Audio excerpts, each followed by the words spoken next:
What it do? Ahoy! What's up, you old bastard? Just ready to You son of a bitch. Just ready to sports. Unbelievable. Yeah, Whoa. yeah, my windows got busted out. This is what you lead with? The streetman got me. This is your lead. That's my lead. This is what you want to lead with. I pulled up today, and I saw Rob pulling up. I said, "You want to take a look at that sweet 2014 Subaru I'm driving right there?" By the way, let's lead with this. Yeah, let's go. Your desire to be more like me is getting uncomfortable. It really is. It's getting on single white female type territory. I was married. Yeah. Now you're married. That's the rumor. But I drive allegedly. Yeah, a lot of rumor. I drive a 2014 Subaru. Mm-hmm. Suddenly you show up to work today in a 2014 Subaru. Yep. What is happening? Who's winning? What is occurring? Rumor has it I may have smashed out my own windows, thus forcing me to drive the 2014 Subaru Outback. Cloth seats. It's pretty cool, isn't Let me tell you, CD player. Let me tell you, it's a tasty ride. That's everything I have. It's a tasty, tasty ride. You're right welcome. there. Yeah. Yeah, the streetman got me this weekend. Why? What happened? I only smashed not one, but two of them. They show up to your wedding? They crashed it. Not one, but two windows. So to the streetman out there, thank you for really going the extra mile to steal a single pair of sunglasses, a weight belt, and some lifting straps. Well, once they took fire to the building down the street, they had to, bust out the windows. You saw that, right? Yeah. Big news around here. Yeah, the streetmen are up there. I mean, they heard you talking ass all they heard me. Although, look, I feel like I give pitch. the streetmen a lot of props. Not only did they light a building on fire right down the street from where you work, they broke into your car twice. Yeah.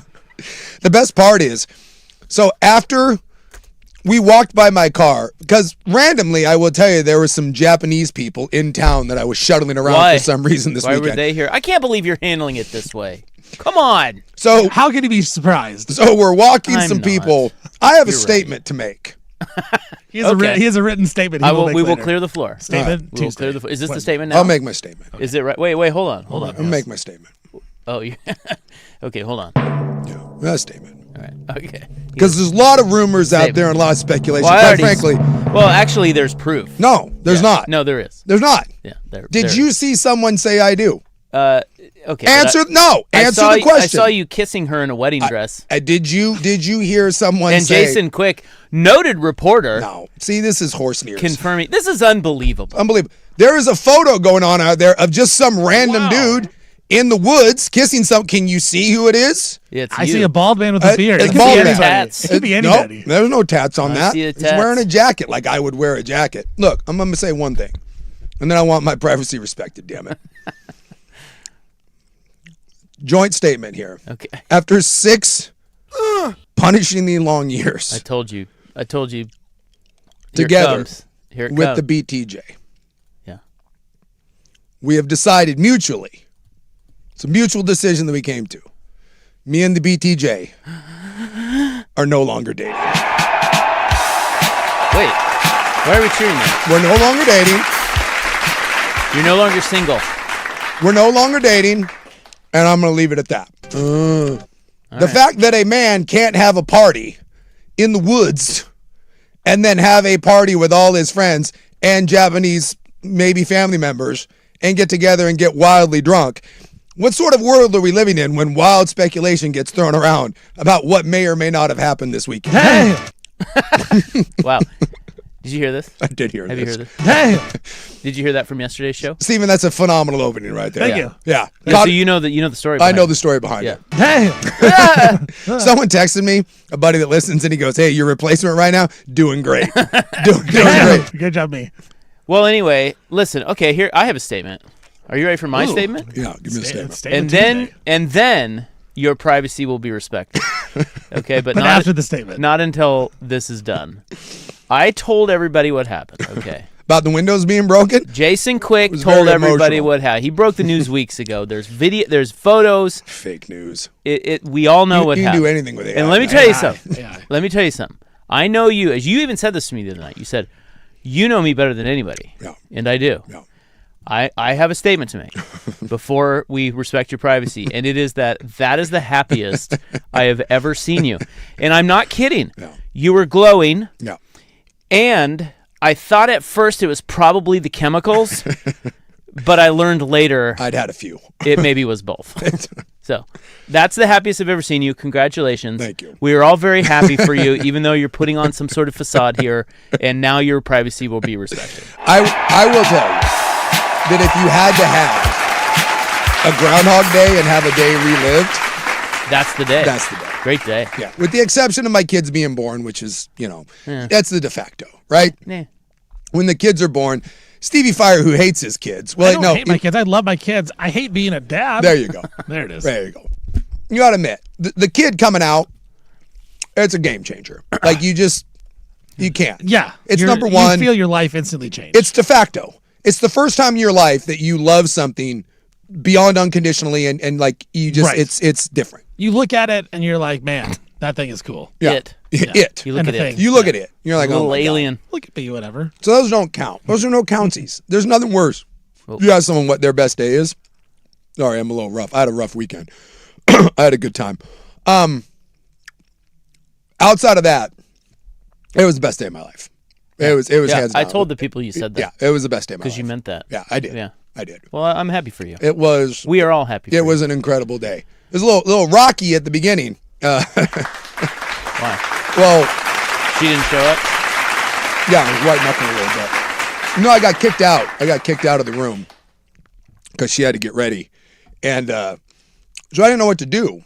So I didn't have a car because, and by the way, that did happen.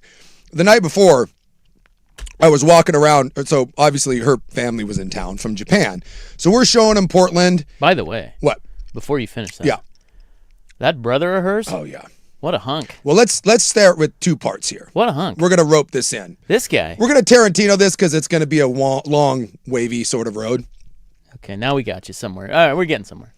The story of the party, Here we go. whatever kind of party that was, It was fun. there were two people that created a stir at this party.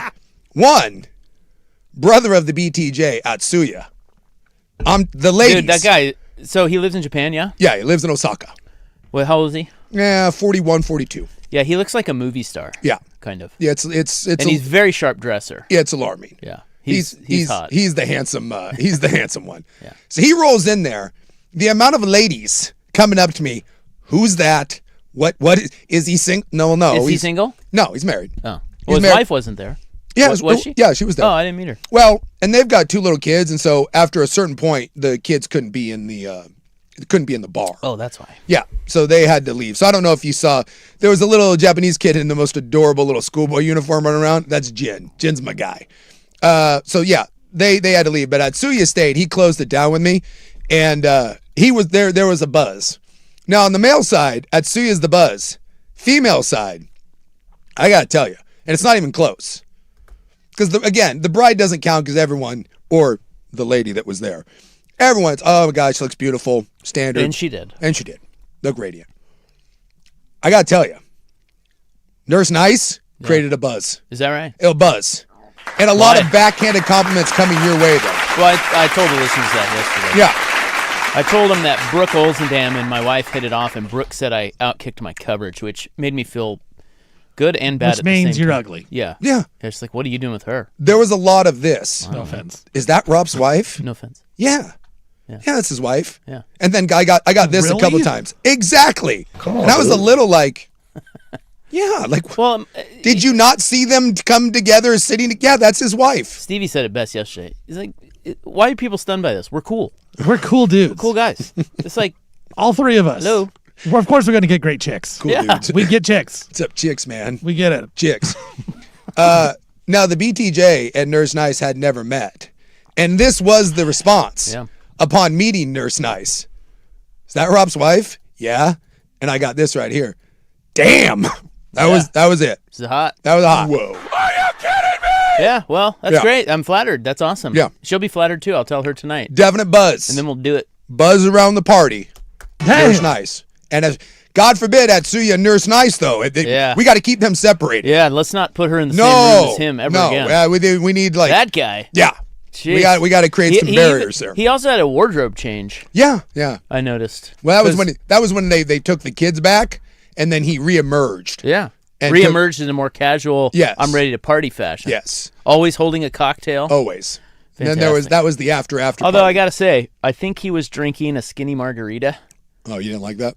I mean, you can drink whatever you want. I'm not a drink shamer. No. But that surprised me. There was a lot of bourbon. Yeah. Out there. Now, to be fair, I did not order a drink the entire evening, but I never did not have a drink in my hand. Well, that's the way it should be. They were being acquired for me. So whoever was on keeping me liquored up, God bless you. That was. Well, I think I got you one or two. You had the Oaxacan Garden. Yeah, that was delicious. Yes. Shout out to Fortune, by the way. Yeah. That is a great spot to have a party. Yeah, it's down there in the Sentinel. Sentinel, right off like 11th Hotel. Yeah, that place was phenomenal. Yeah. Such a good time. Well, great place for a party. Well, congratulations. Thank you. Your privacy shall be respected moving forth. We're happy for you, and that was an incredible day. Yeah, it was absolutely it looked an like incredible it. day. Yeah. Oh, was that? And I met the jiu-jitsu bros too.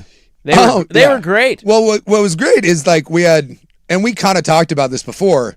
No one from Odyssey showed up other than you. Well, Joe Fisher was there. Well, Joe was there because Joe de facto had to go because Joe is with one of the best friends of the BTJ. Courtesy of me. I met her right at the end. Yes. Yeah. Yes. The lovely Mel. I think she was housed. I think everyone was at that point.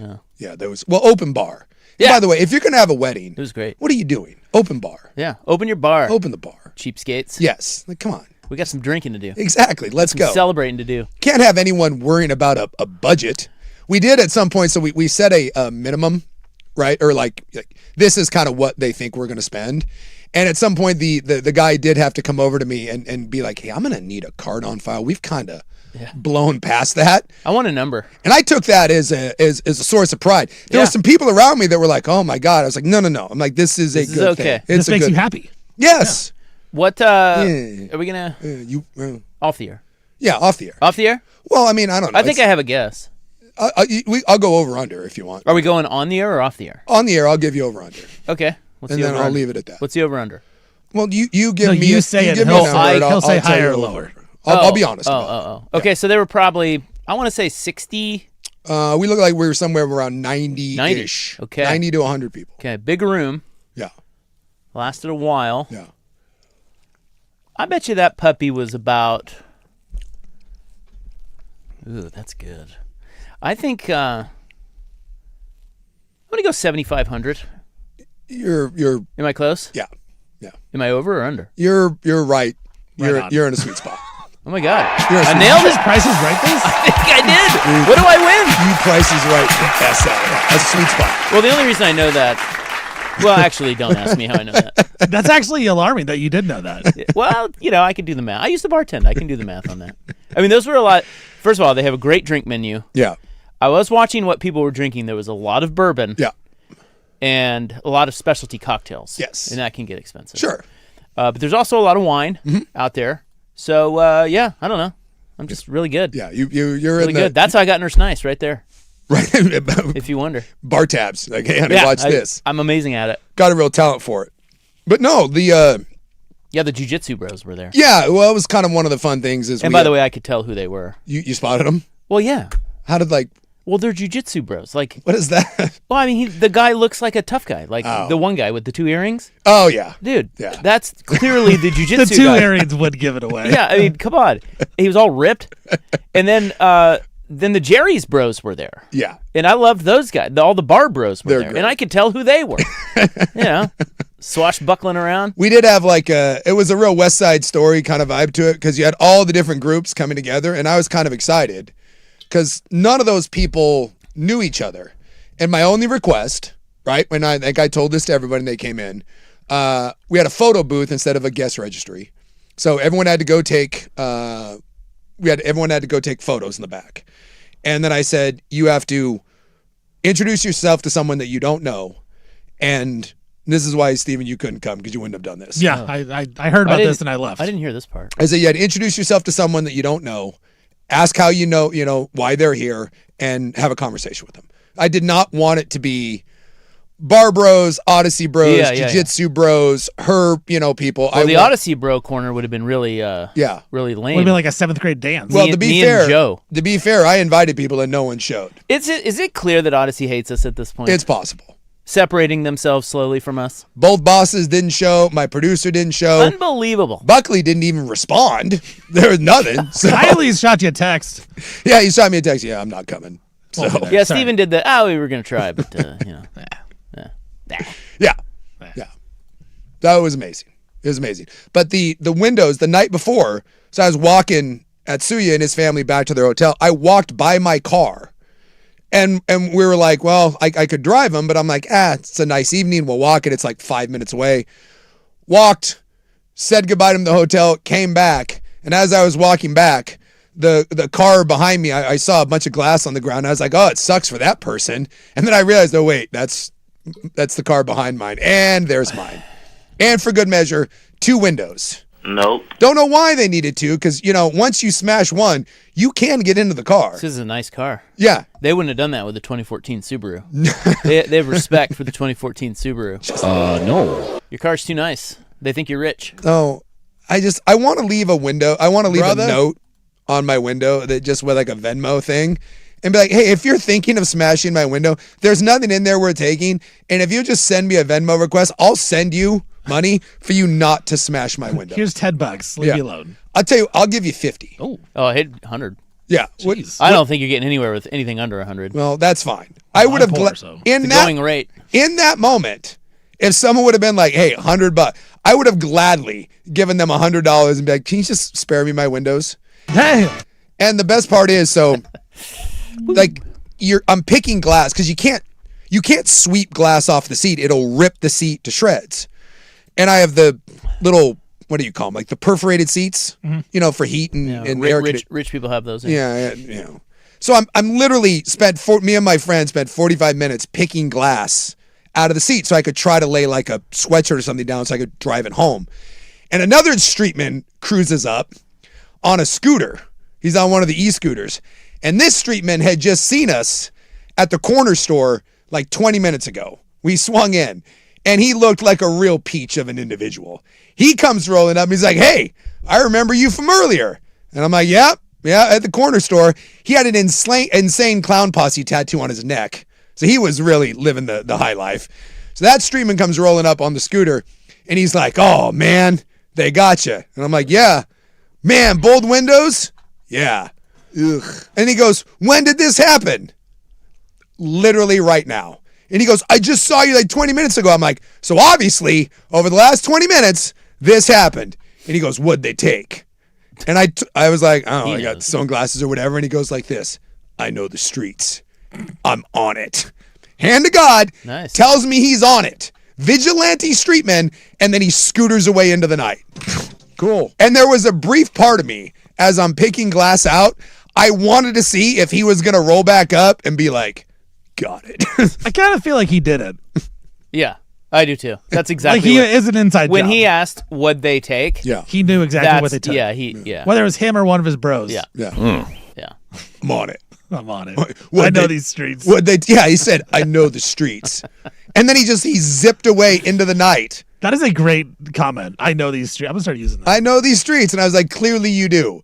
With your insane clown posse tattoo and your wife beater. You're really dialed in right there. Juggalos. Yeah, the juggalos. So somewhere out there's a juggalo roaming the streets of Portland on a scooter looking for some sunglasses and some gym equipment. So thank you out there. It was a nice it was a nice start to the weekend. Well, you can't win them all. No. You can't. It was a perfect weekend for you except for that. And now I get to roll around in a 2014 Subaru for the next week or so. And you're welcome. Yeah, it's pretty special. As I drive around in that thing, I realize, you know what? I didn't need my car anyways. It's actually given me a new sense of life. Yeah, I may never go back. We are the most Portland show ever. Yes. We're both driving 2014 Subaru Outbacks. Really? We might as well be lesbians. That's right. Well, I mean, ETJ and Nurse Nice. I know there's the affinity going one way on that at least. I'm kind of bummed I missed it now, man. Sounded like a great time. Well, thanks, Odyssey. Seattle. At least Rob showed up. I was there. Yeah, Rob was there. I was there in spirit. I was there till 9:15. Then is your bedtime. And it was like, I I gotta get out of here. Hey, we gotta go. Yeah, we got places to be. We got places Yeah, like to be. bed. Yeah. All right. Well, There you go. Congrats. Privacy will now be respected. We'll never speak of it again. Programming news. We got. Let's start the show. You guys want to start the show? I mean, that's a hell of a prattle, though. Yeah, that was a great prattle. We covered a lot of ground. Yeah. One of the best prattles we've had. Yeah. I didn't even get to say it, but I'll do it. I'll do it maybe in the there's club. more. No. Whoa. Prattle that over. I have the Lord on my side now. The Lord. The Lord. He was there? The Lord. Turns out the Lord has blessed me. So that's where we can prattle another time. Look, there's nothing worse than the dude who won't shut up about a wedding. Like, no one needs to be beat over the head for 6 months that you're going to get married and say fiance 19 times. So, but there's some good prattling, and there's some fun, it was fun. And I do have one. The Lord inadvertently, me being a godless heathen, I will tell you that the blessed. It's another way. Like, will you stop trying to be me? Yes, I know, right? Jesus. It really is getting uncomfortable at this point.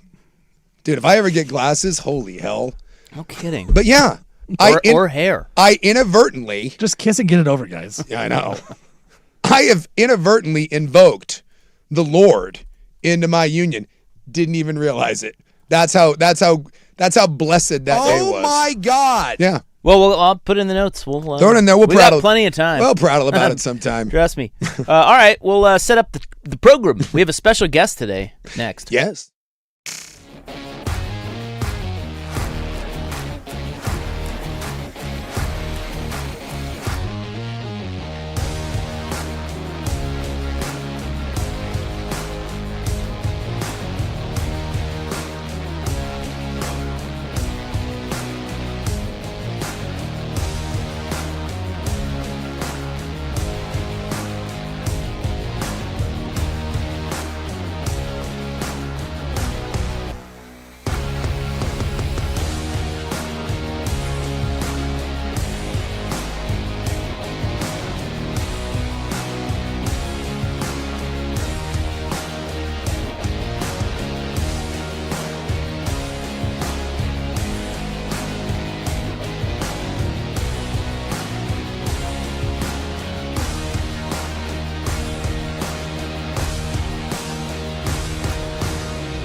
Now, from the George McCoy and Warren Allen Sports Desk, a Sports Center update on the Fan Sports Network, 105.1 FM and 1080 AM.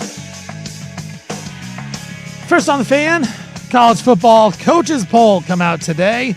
Ohio State, Big Ten, they are in at number 1. Your Oregon Ducks in at number 2. Georgia, Texas, Notre Dame round out the top 5, while your national champions, Indiana Hoosiers, in at number 6. Falcons and Bijan Robinson have agreed to a 3-year, $75 million deal. with $51 million of that guaranteed. Ravens and wide receiver Zay Flowers, 4 years, $140 million extension, includes $108 million. And the Bears and right tackle Darnell Wright agreed to a 4-year, $116 million deal with 93 of that guaranteed. Some bad news for the Falcons is their edge rusher Jalen Walker. He is feared to have a torn ACL after he was carted off from practice today. New Dodger pitcher Tarek Skubal going to make his debut tonight against the Chicago Cubs over at Wrigley. And the Cleveland WNBA team that will debut in 2028 announced their new name today. They'll be called the Cleveland Sirens. I'm Stephen Vaughn from the George McCoy at Worn Out Sports Desk. Don't call your mom. Call George McCoy at wornout.com.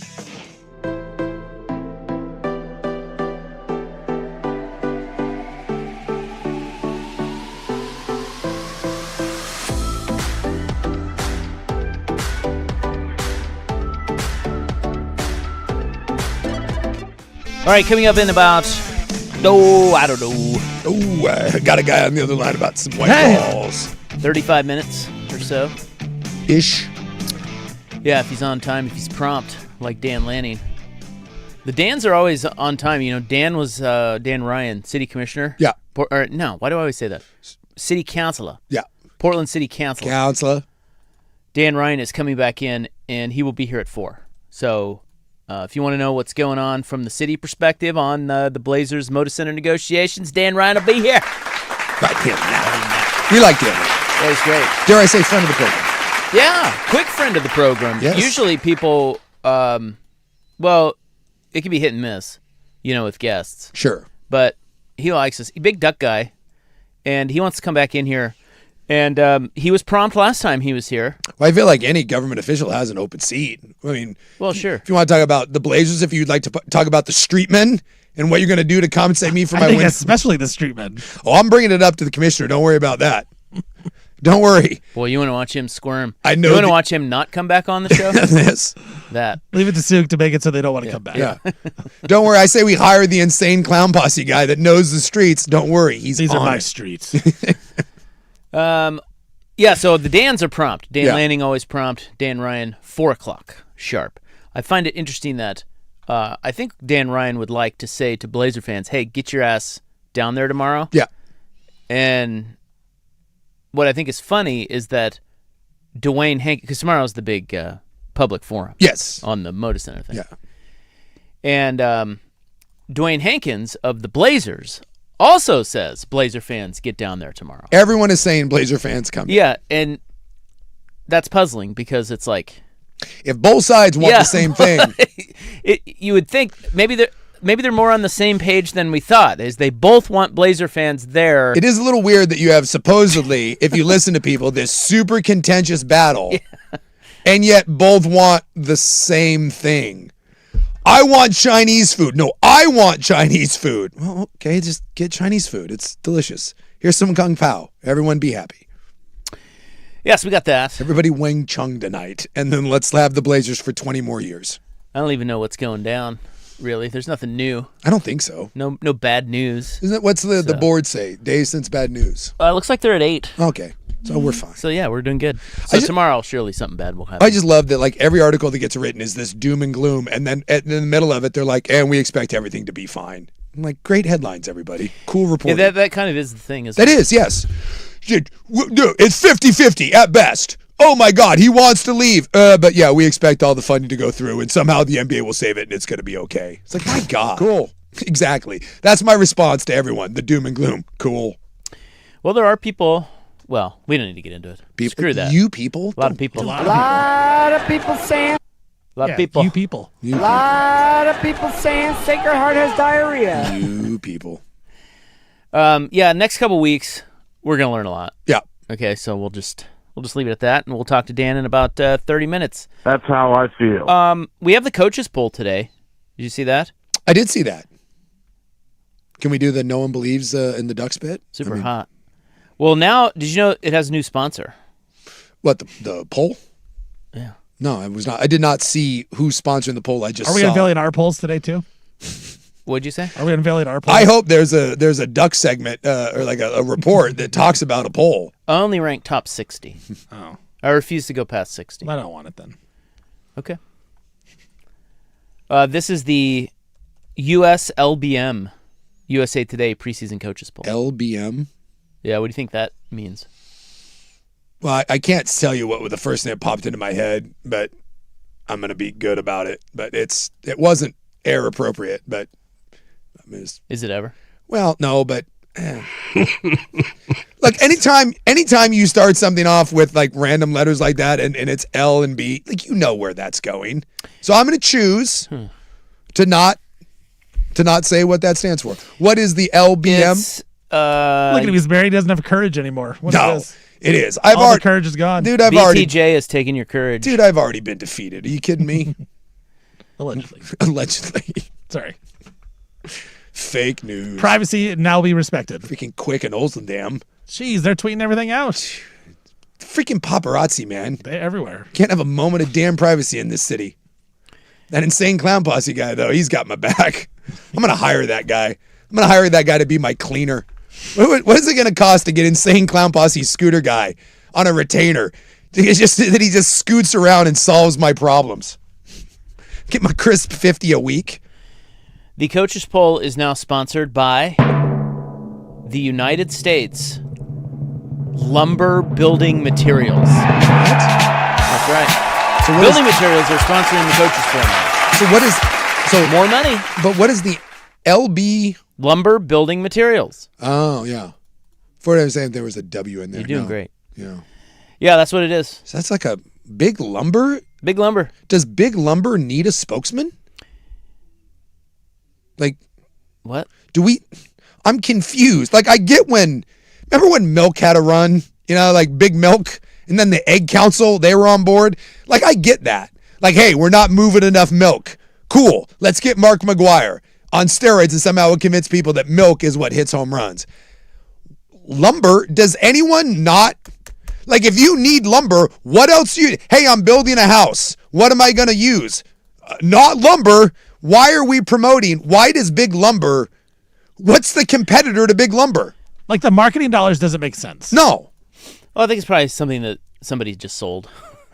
But it was a good salesman on the other end of it. So someone went to the lumber industry and was like, you know what? Yeah. Really feel like we could push something for you, because I'm not certain that people are familiar that when they need furniture or a house or really anything that they use lumber, and now we can put you in front of people. Great use of the dollars. Well, football, hard hats. Lumber. All right. Bros. Bringing the wood, swinging the big wood. All right. Well. So anyway, that's the new sponsor. Oregon comes in at number 2. Yeah, so now we get to do no, except for six people. Now, if you wanted to pull the slight, you could say that more people voted for Georgia and Indiana to be number 1. They did, actually. Than Oregon. Because, Oregon can't just admit that, like, I don't know, on paper, they probably have the best team in the country, and it should be national championship or bust. They still have to do we're mighty different out here, and we're the little team out west. So you're gonna have to come up with your own slight, and your only slight has to be that somehow one more person and 8 more people thought that Indiana and Georgia were better than you. Well, actually, if you really want to get down to the math, yeah, I think you're looking at 60. You're looking at 60 people that didn't believe you were number 1. That did not believe Oregon was number 1. Yeah. Or that at least voted for someone else to be number 1. The vast majority of people believe that Ohio State was number 1. It was landslide. 38 people voted Ohio State number 1, 6 Oregon, 7 Georgia. And these are the coaches voting. Coaches. This is not me, Jeff. No. It's the coaches. Which means no coaches, but probably ADs and some sort of low-level, Well, it's like, why is Ohio State number 1?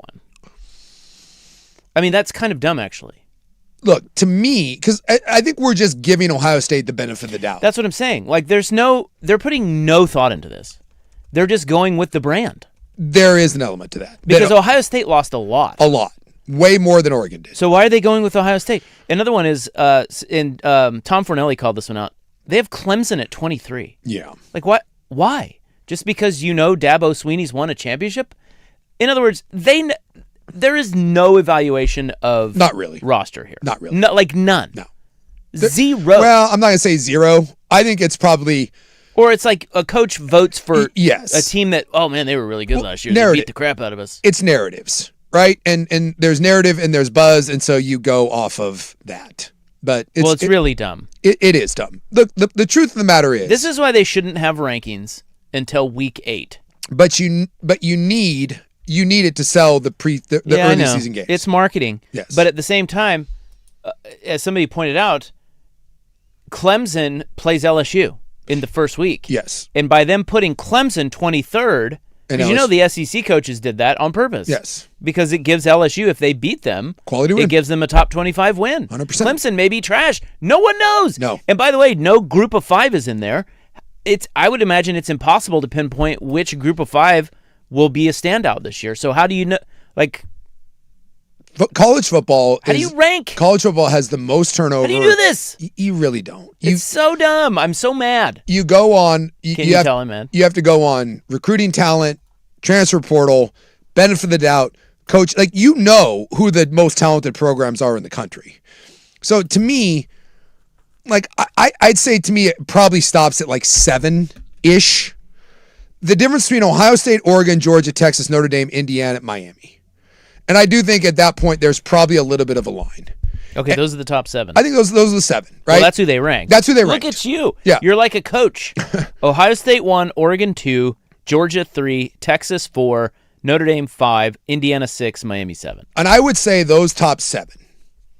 I think there was probably, when you looked at overall questions, when you look at recruiting depth, when you look at returning starters, when you look at the quality of the program, right?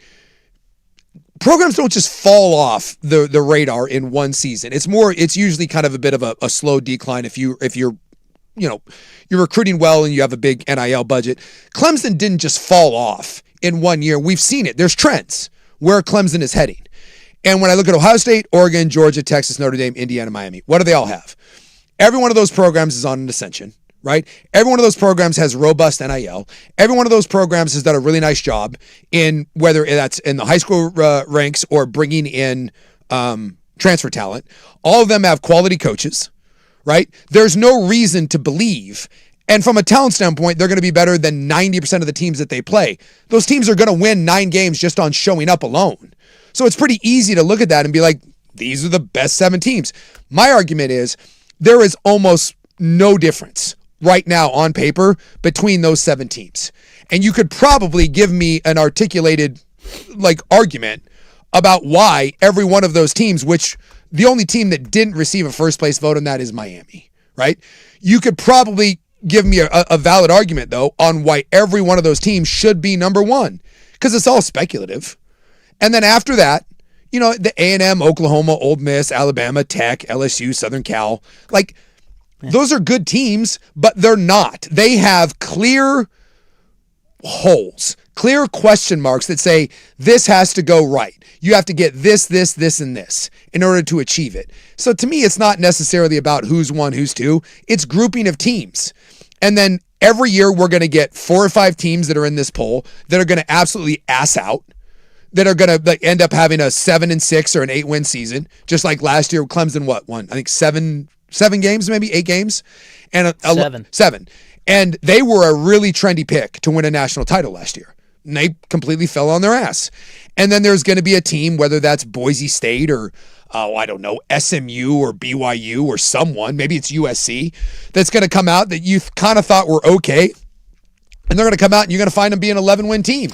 Yeah, exactly. But this is my point. So it's is that you can't pinpoint any of that. No. I mean, you're kind of saying they did pinpoint the groups correctly, but did they?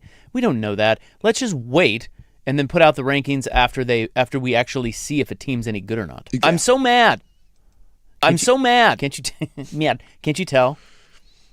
So fiery. Well, anyway, I'm just happy Big Lumber's finally getting its due. Oregon's number 2, which is their highest preseason ranking ever. I have never thought that Oregon in their history has been going into the season what? Sorry, my phone buzzed. I'm so mad. I didn't want it buzzing. I've never thought going into the season that Oregon is the best team in the country. Never done it. I've thought periodically throughout the course of the season, I'm like, yeah, I think this could happen. It's like if you put it together, I think, and I have no dog in this fight. I don't care whether Oregon wins or not. I'm not a duck. I think Oregon on paper Homer has the best team in the country. I've said it for 6 months now. I don't think there's a ton of question marks. I think from a college standpoint, this is about as quality as you're going to get. My only question becomes coaching and playoffs. Because the last 2 years, I think you've been good enough to at least be competitive, and you've been embarrassed. So can you get over the big game snake bitten issue? And are your coordinators up to snuff? Because I do think in those big games, you have had your game plan exposed. And now you have 2 new coordinators, and I'm not certain that to me is my question about Oregon, my biggest question. But everyone, from Oregon to Ohio State to whoever, everyone in the college ranks has a question. There's no such thing unless you're 20. That Miami team with like Ed Reed and all those guys, they didn't have a question. Unless you're like Tommy Frazier, Nebraska, and there ain't no team anymore like that. Doesn't exist. I mean, even last year, right? Miami and Indiana played in the national title, so there wasn't a big debate of who the best team was. It was proven on the field. Both of those teams had no depth. They didn't have subs on defense. So even that, you get to the national title game, and there's still we got a question mark. Can they hold up over 4 quarters? Just the days of having these loaded teams that just don't have question marks. I just think in this world of college football, those days are gone. Super teams are gone. To me, they're all filling with transfers at key positions in a lot of positions, and how anybody could predict how that's going to go you don't is stupid. So anyway, I'll just have to deal with it, won't I? Yes. I'll have to get over my anger. You're gonna have to deal with it. Can't you tell how angry I am? Yes. I'm so mad. But coming up next, I want to tell you there was one weakness or question mark. You were calling them question marks. Yeah. That came up with Oregon today. Oh. Yeah. Oh. We're already making them. We're finding them. God, preseason is just. Yep. We got a month of this. Got a month. We'll get to that. Let's go. Next.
Okay, so I follow Rock Your World.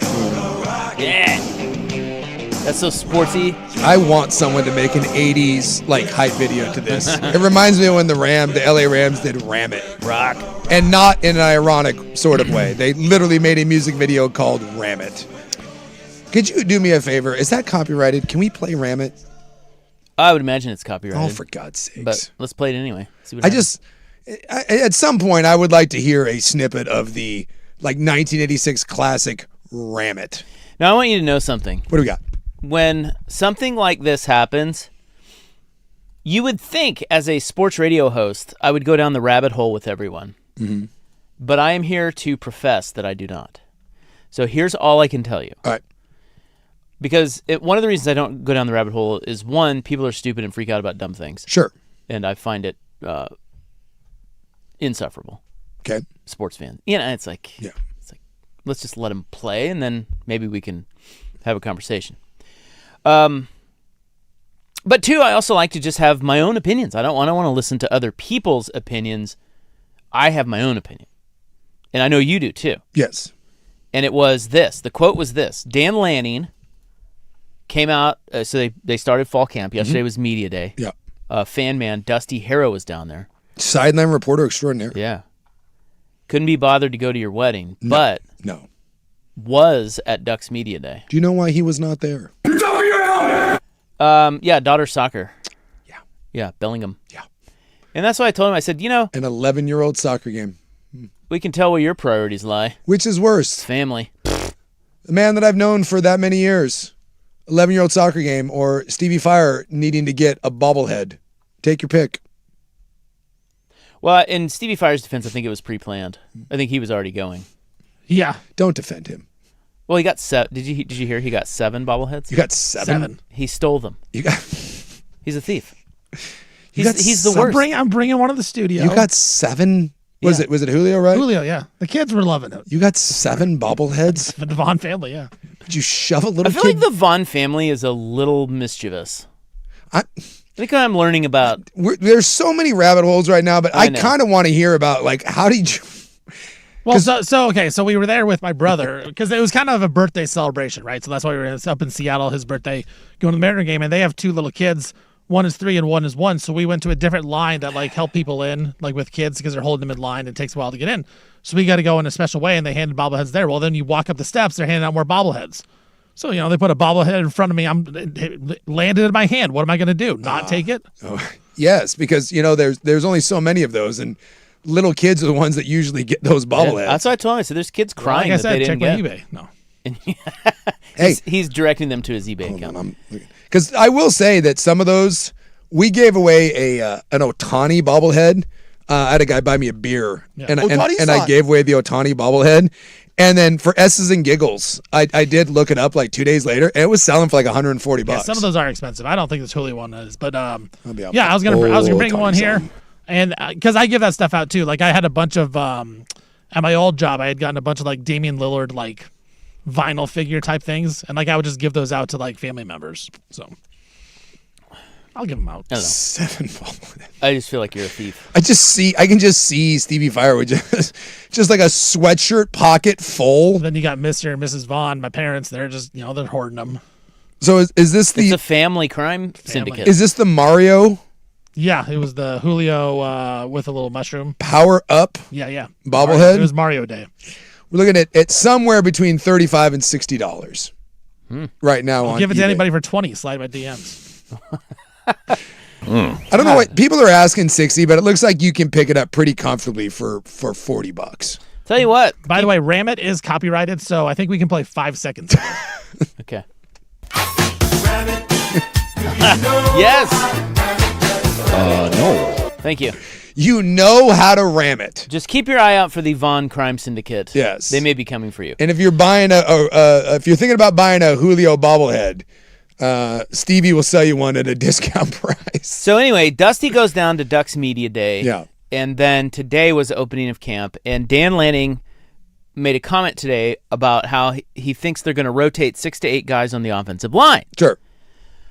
And again, I don't go down this rabbit hole. I've seen 2 tweets, 2. Mm-hmm. One was by Andrew Nemec. who said something to the effect of, that's not good. It means you don't, it means there's uncertainty. Yeah. And 2 is Justin Hopkins, who said, one soundbite sent Oregon fans into a frenzy today when Lanning mentioned rotating 6 to 8 offensive linemen during the season. I apply logic to a nervous bunch, but that's behind a paywall, and I can't read it. Yes. Therefore, that's all I know. That's all you know. Right there is 6 to 8 offensive linemen go. There's 2 ways of parsing this out. And this is glass half full, glass half empty, right? When I played, and I'm an old man. If that comment was made 20 years ago, I would say that's not a good thing. So Nemec's quote was, this is not a good thing. It means there are questions. Yes. That's what he said. For the most part, when you go in, depth is great at every position. But with an offensive line, you want continuity, and for the most part, you want 5 guys that are going to be your guys. And there's a difference between having depth and guys getting hurt and being able to, to deal with that, and actually having rotation. If you told me 6, that's fine, a swing guy. 8 would probably lead me to believe that, yes, there's some open competition. And at this point, in even though camp just opened, you would want someone to really step forward and be like, no, this is my job. It's kind of hard to believe that there's 4 starting positions that have not been solidified. Is it possible that everyone is just so good that they all deserve time on the field? Sure. Is it more likely that throughout camp, they really do need 3 probably guys to really kind of grab hold of that? Yeah, that's probably more likely. So outside of the coaching spectrum, the 2 questions on the team are linebacker and offensive lineman. That is probably where your only real question mark lies. And I know they feel obviously really good. Like there's a lot of guys that have played football on here. When you look through their depth chart as it is right now, you've got your right tackle, senior, right guard, senior, center, Poncho, probably your best lineman, senior, your left guard, senior, and then Fox Crater is a sophomore that they're really high on, who did play last year, and I think that is a guy they feel really good about. So, again, if I want to go glass half full, I say, dude, this is a really, really senior-laden group with a lot of guys that have played some really good football.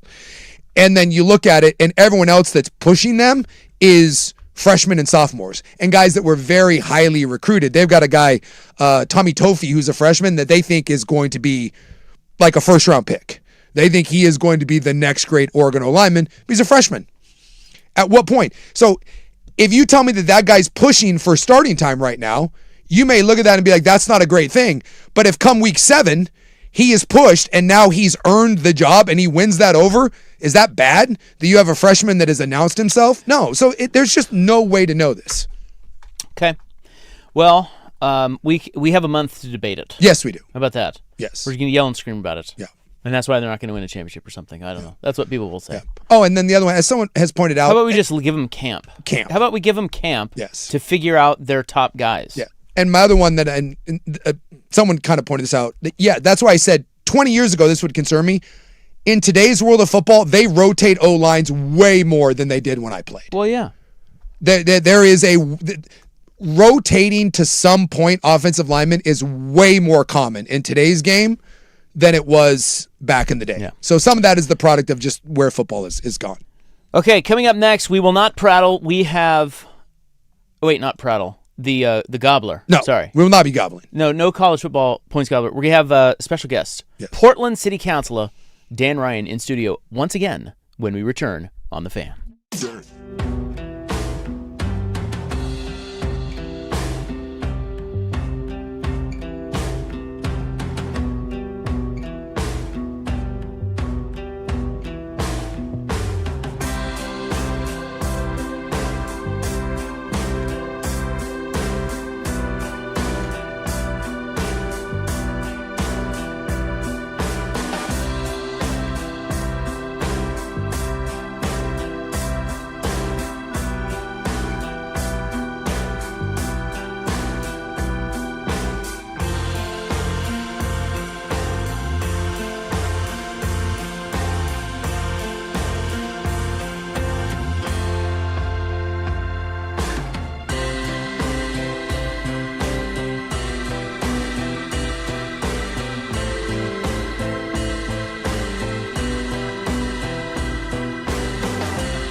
From the George McCoy and Warren Allen Sports Desk, a Sports Center update on the Fan Sports Network, 105.1 FM and 1080 AM.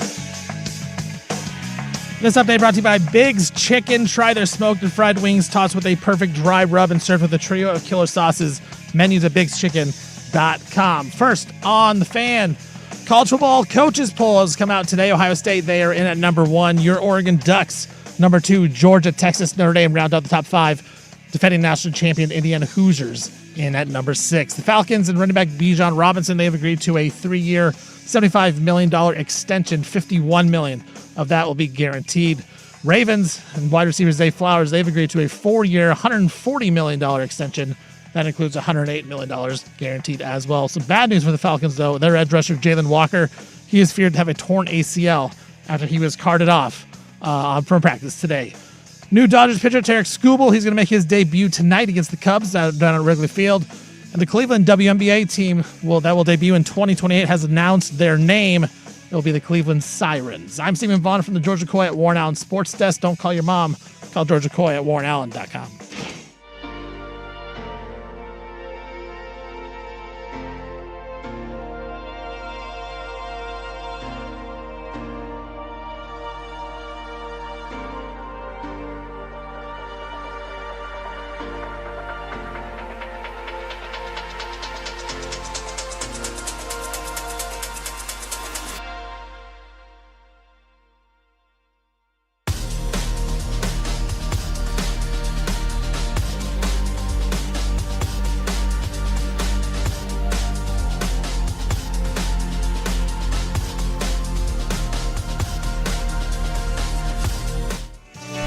All right, welcome back. Hope you're having a nice Tuesday.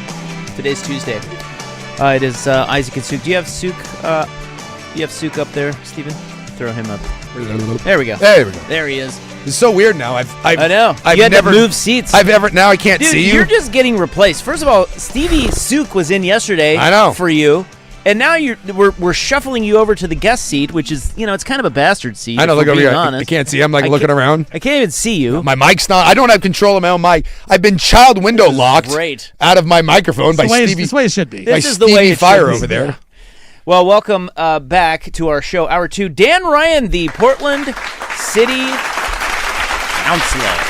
I always want to call you Commissioner, but I know it's Councilor. You corrected me, and I'm having a hard time not making that mistake, but... welcome back to our show. Well, it's great to be back. Good to see you. And he's if you're not watching on YouTube, you should be watching on YouTube. He's wearing his Blazers jersey now. What is? I can't see the number. Whose jersey? Number is 11. Yes. And my last name's on the back. Oh, 11. Yeah, there we go. Okay. So is 11 your number? No, it was when I was leaving All Hands Raised. They gave me this as a parting gift. Oh, okay. And I was there for 11 years. Oh, well, so I think that's how. That makes sense. Yeah. Sometimes if you got like a lucky number, you might go with that or whatever. I do like the 1-1 thing. Yeah. It's good luck. So the first thing I had to throw out there is the commissioner's going to be here for a full 20-minute segment, so we have a lot of time. He is willing to take questions, which not a lot of people are. So this is your chance to directly ask a question to Counselor Ryan. You can text us your questions at 503-864-6326. 503-864-6326. And Steven is going to keep an eye on the YouTube chat. If you're watching us on YouTube, you can see Mr. Ryan better this time. And if you want to put a question in the comment section on YouTube, we can get that relayed over to us as well. So again, the text line 503-864-6326. It is critical mass, is it not? On the Moda Center renovation project. Absolutely. Tomorrow's a big meeting. Tomorrow we'll be hearing from the public, and they're supposed to come to City Hall and give testimony. And I'm going to go ahead and plug that right now. You can always just Google City Council Agenda. That will give you what you need. You can then go to Council Clerk at Portland, Oregon, one word, .gov.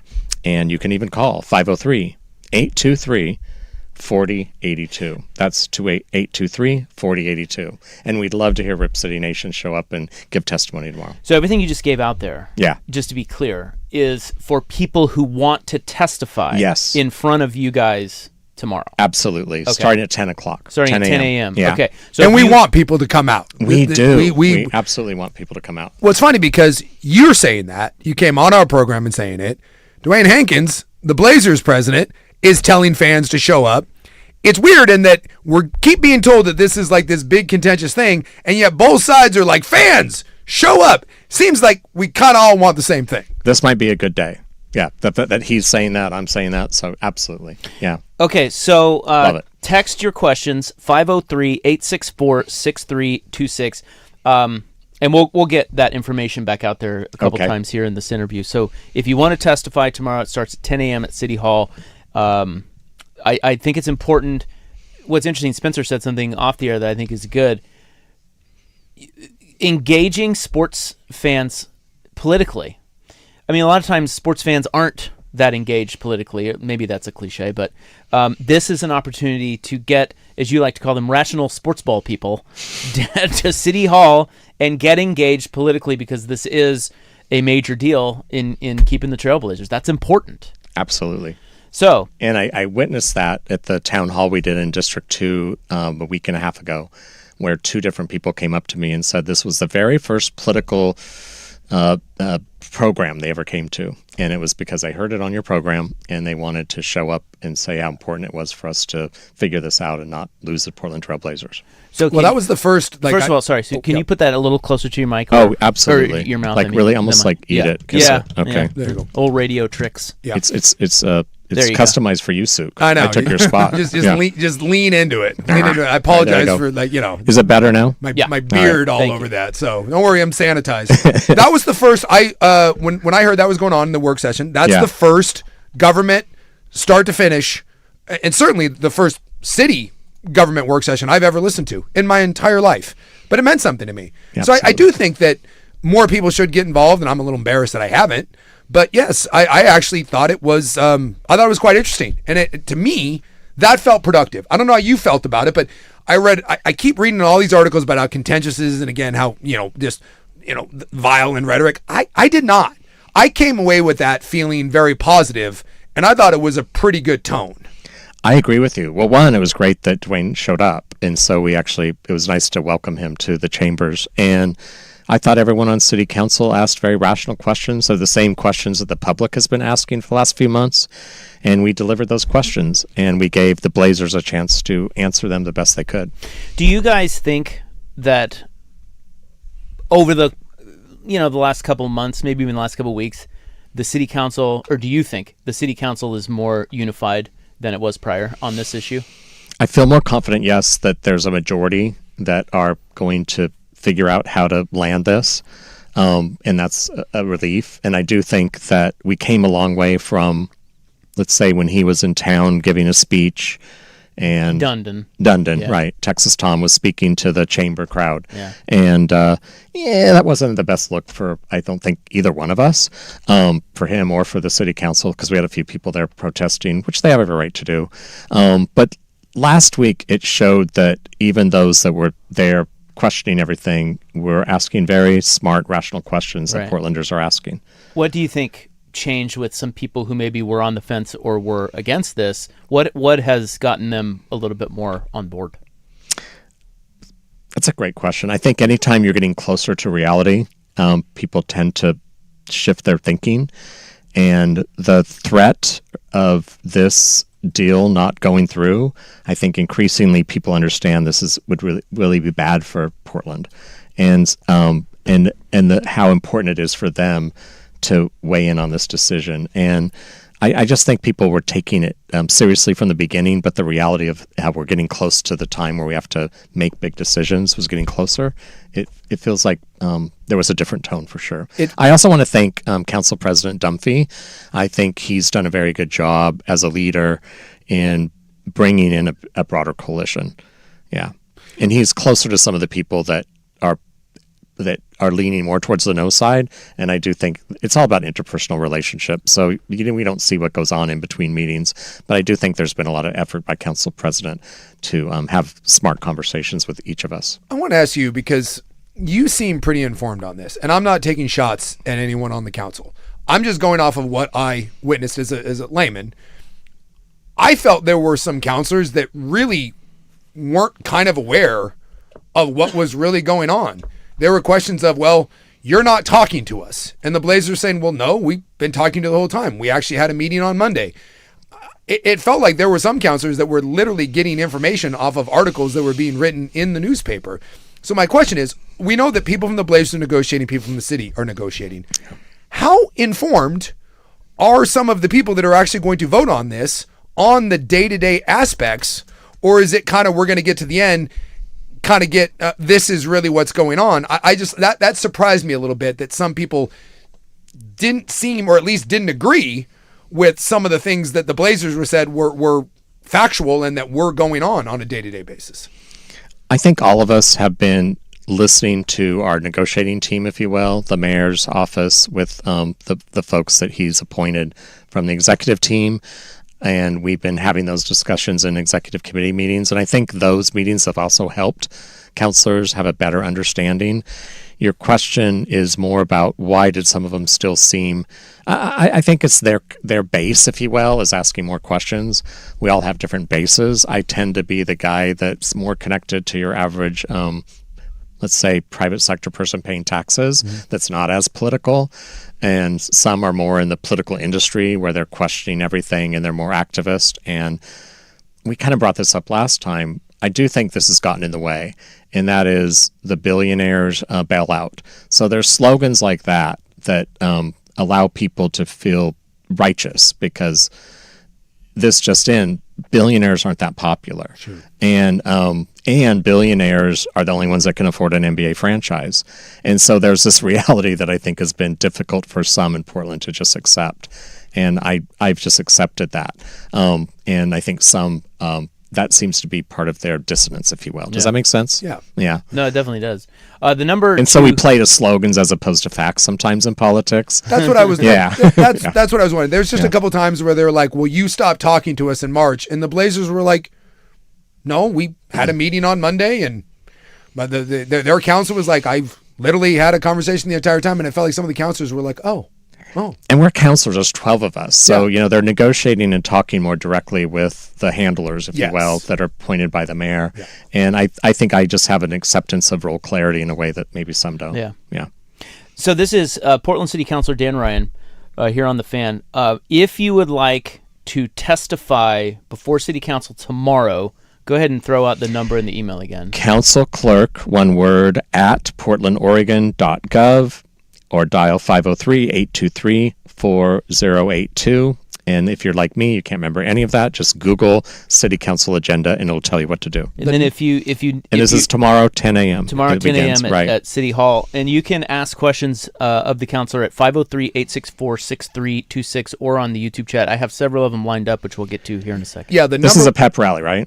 Yeah, that's right. We're beating the drum. The number one thing that we're getting, and it's the number one thing that we've gotten since the meeting, is the threat of the lawsuit. Seems like the Blazers, a comment was thrown out by a counselor.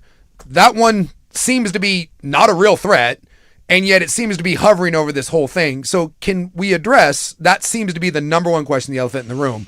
Where does that stand? Is it a real threat? Is that the biggest hurdle to clear before we really start talking?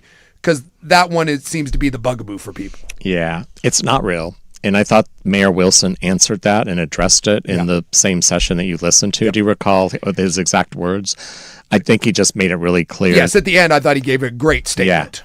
Yeah, I stand by the mayor's comment on that. But if that's the case, because I do take him at his word. Yeah. But when he says that, and then the Blazers continue to beat the until you remove this threat. So it's like, we can sit here and say that it's not a real threat, but it sure felt like the Blazers, for whatever reason, and I thought this was kind of disingenuous on their part, to be honest with you.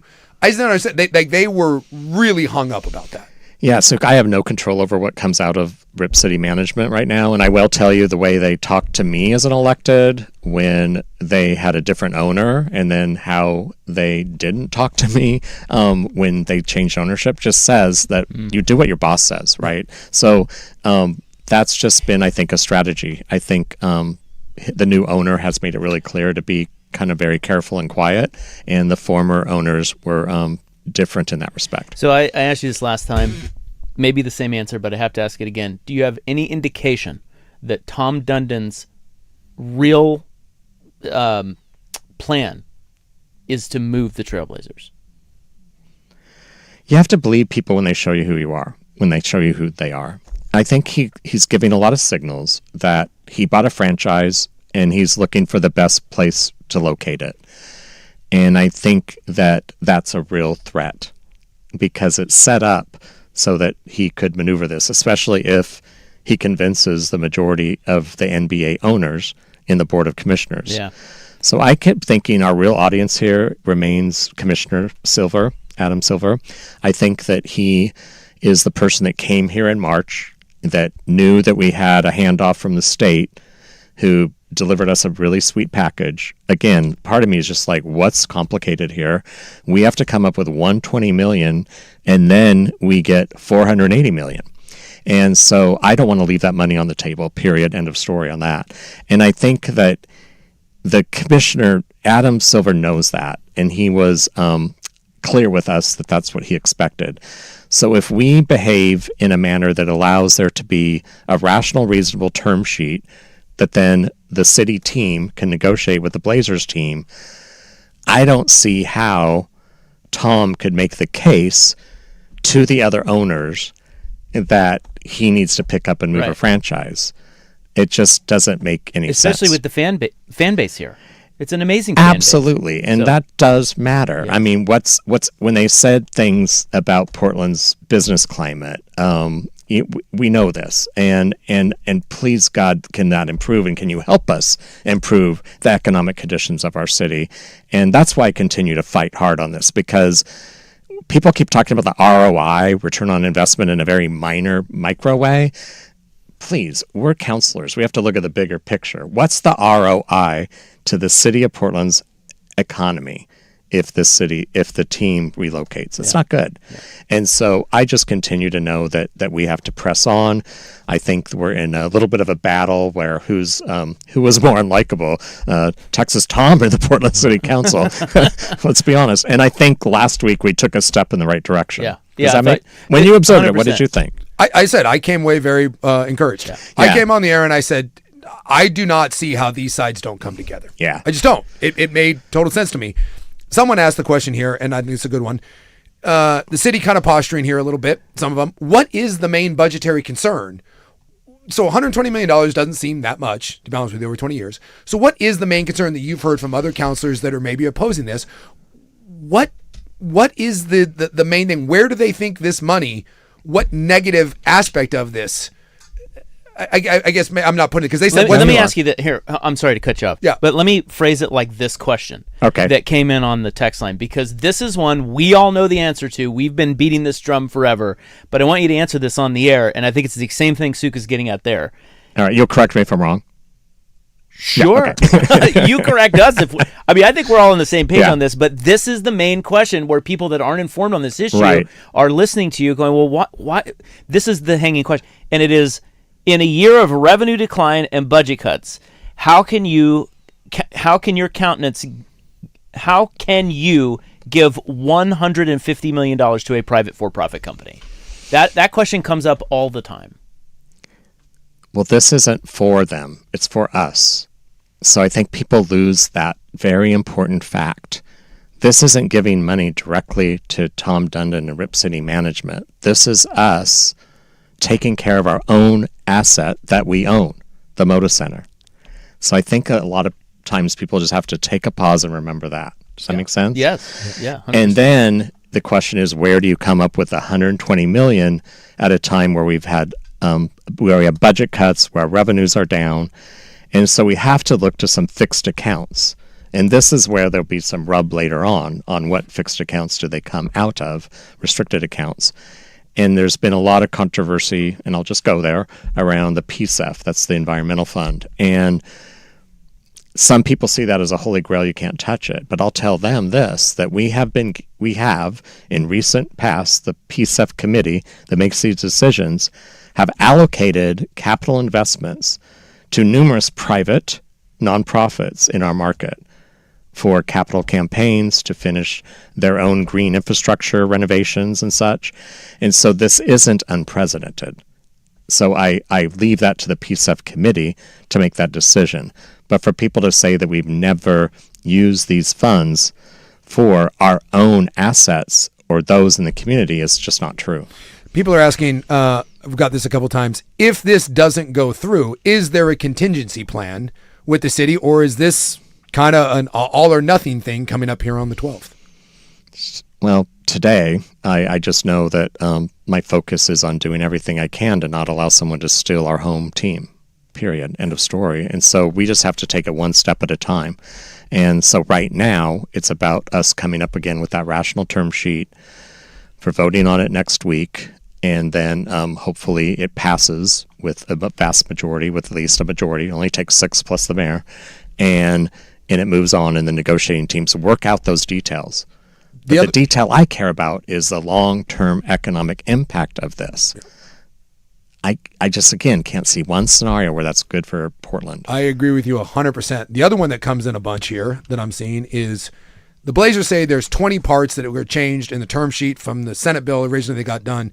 Do you have any idea, because they wouldn't address it, do you have any idea what some of those 20 things are? Or what even 2 or 3 of those big hangups are? I have not seen that in writing, therefore I don't know what they're talking about. Yeah. Okay. Yeah. Well, hopefully they'll get that to you.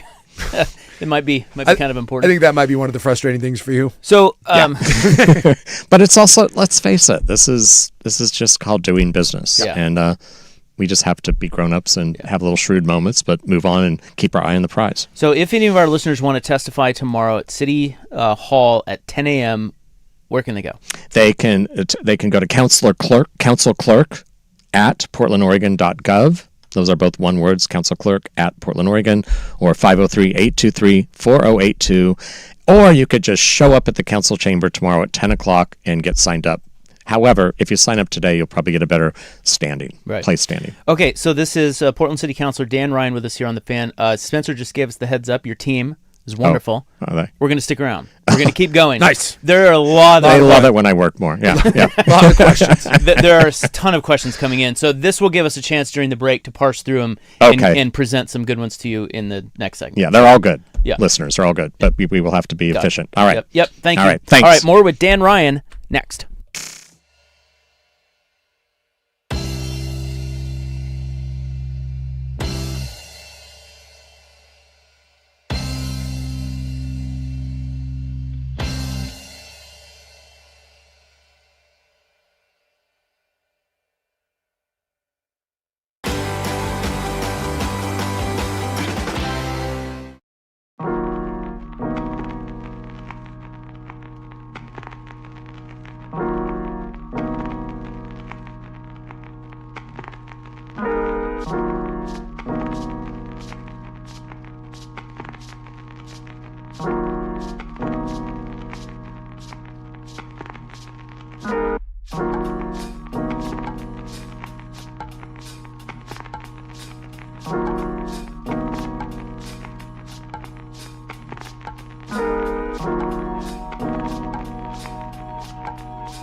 George McCoy and Warren Allen Sports Desk, a Sports Center update on the Fan Sports Network, 105.1 FM and 1080 AM. First on the Fan, college football coaches poll came out today. Ohio State, they are in at number 1, representing the Big Ten. Your Oregon Ducks in at number 2. Georgia, Texas, Notre Dame, rounding out the top 5. Defending national champion Indiana, they are in at number 6. Some big news in the NFL, some contract extensions. Falcons and Bijan Robinson agreed to a 3-year, $75 million extension. $51 million of that guaranteed. The Ravens and Zay Flowers, 4 years, $140 million extension with $108 million guaranteed. And the Bears and right tackle Darnell Wright, they agreed to a 4-year, $116 million extension, $93 million guaranteed. Not all good news for the Falcons, though. Their edge, Jalen Walker, he is feared to have torn his ACL after he was carted off from practice today.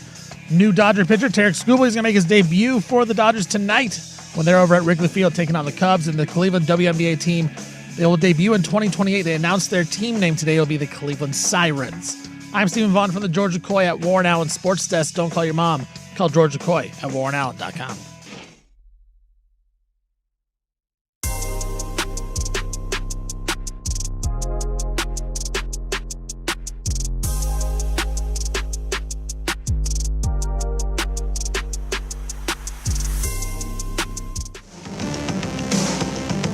All right, blowing out in the news today, blowing out the gobbler because Dan Ryan is in town, in studio with us, Portland City Councilor, and we're talking about the Motor Center renovation project, and there are a lot of questions coming in, so thank you for taking questions, first of all. Not a lot of people will do that. 503-864. I'll soon find out why. Well, we're not going to show you everything that's on there. Yeah. 503-864-6326 or on the YouTube chat, so you can tee up one from the listeners. Yeah. Someone is saying, and we've gotten some version of this. I'm kind of doing an amalgamation. Okay. But this one pops in a couple times, and it is, if $120 million goes to the Blazers, what gets cut? People want to know, is this a column A versus column B? Where is this $120 million coming from, and what has to go away or not get funded if the $120 million goes? So this, first of all, won't come out of the general fund. The general fund funds our parks, our police, our transportation, and it won't touch that. It's looking at restricted accounts, and those accounts would be leveraged for this, or they will sit there and be leveraged for other investments. But right now, that's the only, it's restricted accounts and investment accounts like that we're looking into. So nothing not gets, general fund. So nothing gets cut.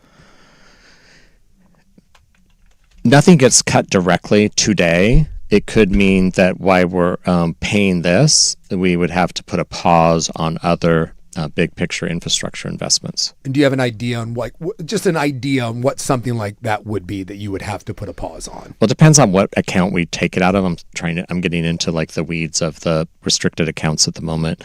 I think that there would be arguments that there would be less environmental investments if it came out of PSEF than if we do this, obviously. And there's arguments that say this would be such a multiplier effect of an investment on our carbon footprint by having the green energy investment put into the Moda Center. So like the Climate Pledge Arena in Seattle, you have a state-of-the-art energy efficiency arena that is obviously dated at the Moda Center because it's 30 years old. Okay, here's one that I think a lot of people have because the Blazers are holding on to the threat of the lawsuit. Is the threat of the lawsuit going to be dropped and formally announced? I've never heard it delivered like it was a threat, and so I don't want to create a non-story. So when people are asking questions, they have that right. When I hear the mayor of the city of Portland, who oversees the legal department, who oversees all the bureaus at the city, say that that's not a real thing and he's a very trustworthy straight shooter, I have no reason to believe that that's real. Here's one. One city council member said mentioned it. Yeah. And but it wasn't like a direct threat, in my opinion. Yeah. I think he was thinking out loud. Yeah. Someone asked in here, and I don't know if there's anything to this, but obviously the Portland Fire play there as well. Yeah. People are asking, why are only the Blazers being told, by some, you foot the bill, and not people that would use that for the arena concerts or whatnot, or the Fire, who also play there. They will be at the table in some way with the Blazers because they're the main subleaser with the Blazers. So you think of it as the city's a landlord, Rip City Management's the main lease, and then you have the Fire being a sublease under them. So I think that they will eventually be at the table. And I've heard from people that work with the Fire that they're very supportive of us doing this investment and doing this $600 million investment because that'll benefit their franchise for the long term as well. So obviously, and they would play at the Veterans Memorial Coliseum while the construction's going on. Another one that's coming in quite a bit in some form. So when the Blazers play there, obviously the Blazers get the revenue from it. We get some of the tax benefits. When a concert comes to Moda Center, what under this new agreement with Rip City Management, how does that work, and where does that money go when Bruce Springsteen plays? And the impact on the city versus when the Blazers play? That impact will be discussed when you have the two parties come together to negotiate the details of the terms. And I'll say stay tuned. And so that will be something that will be worked out. Here's one from one of our regular listeners who says, "Forgive my ignorance and forgive the long text. As someone that wants to keep the Blazers in Portland and does not mind if the city contributes to this, may I ask, what does the city get out of putting money towards this?" This goes down the same road that from earlier, but it means that the international brand, the business that attracts the most visitors and purse to the local neighborhoods, to the entire ecosystem of the city, that provides lots of jobs. Everyone in labor wants this to pass. So it's more like, what happens if we don't get this done? So I would say to them that this allows us to have some hope that our economy can turn around and keep building. And it really allows us to also give a reputation, which is perception is based on the reputation that you have. And we need to make sure that the markets across the country see that we figured this out with the new owner, and that Portland is a place that people would want to invest in again, just like it was not too long ago in 2018. So it's more important for us to move this forward because the ROI comes from that agreement. Yeah. So I have a question. This is just if we don't get it, I worry more about what the negative effects on our economic ecosystem. So this is more of a personal thing that I've just been thinking about. So they mentioned the 20 points of variance from the Blazers mentioned 20 points of variance from the state legislation. You said you have not been handed that in writing. That's frustrating. But what does that do to the timeline here? Because you have a public event tomorrow. You guys deliberate I think Thursday. Yes. And then you're supposed to vote next week. Right. Can you vote the money through without knowing the 20 points of variance that the Blazers want changed? That question I'm sure will come up tomorrow. But again, I don't want to take bait on something that I haven't seen in writing, and I don't know what the 20 points are. Yeah. So I'm not going to try to read people's minds. Okay, so more generally, you can approve the funding before negotiating everything with the Blazers. Right. There's skilled people that do this for a living nationally that are on our team. They tend to be attorneys and such that will ask those questions and hammer that all out. Right. You don't want 12 politicians doing that. So do you think the vote will happen next week? Yes. On the 12th? That you will vote? Yeah, we will. What are the plans for the actual management of the Moda Center if this goes through? Who runs it?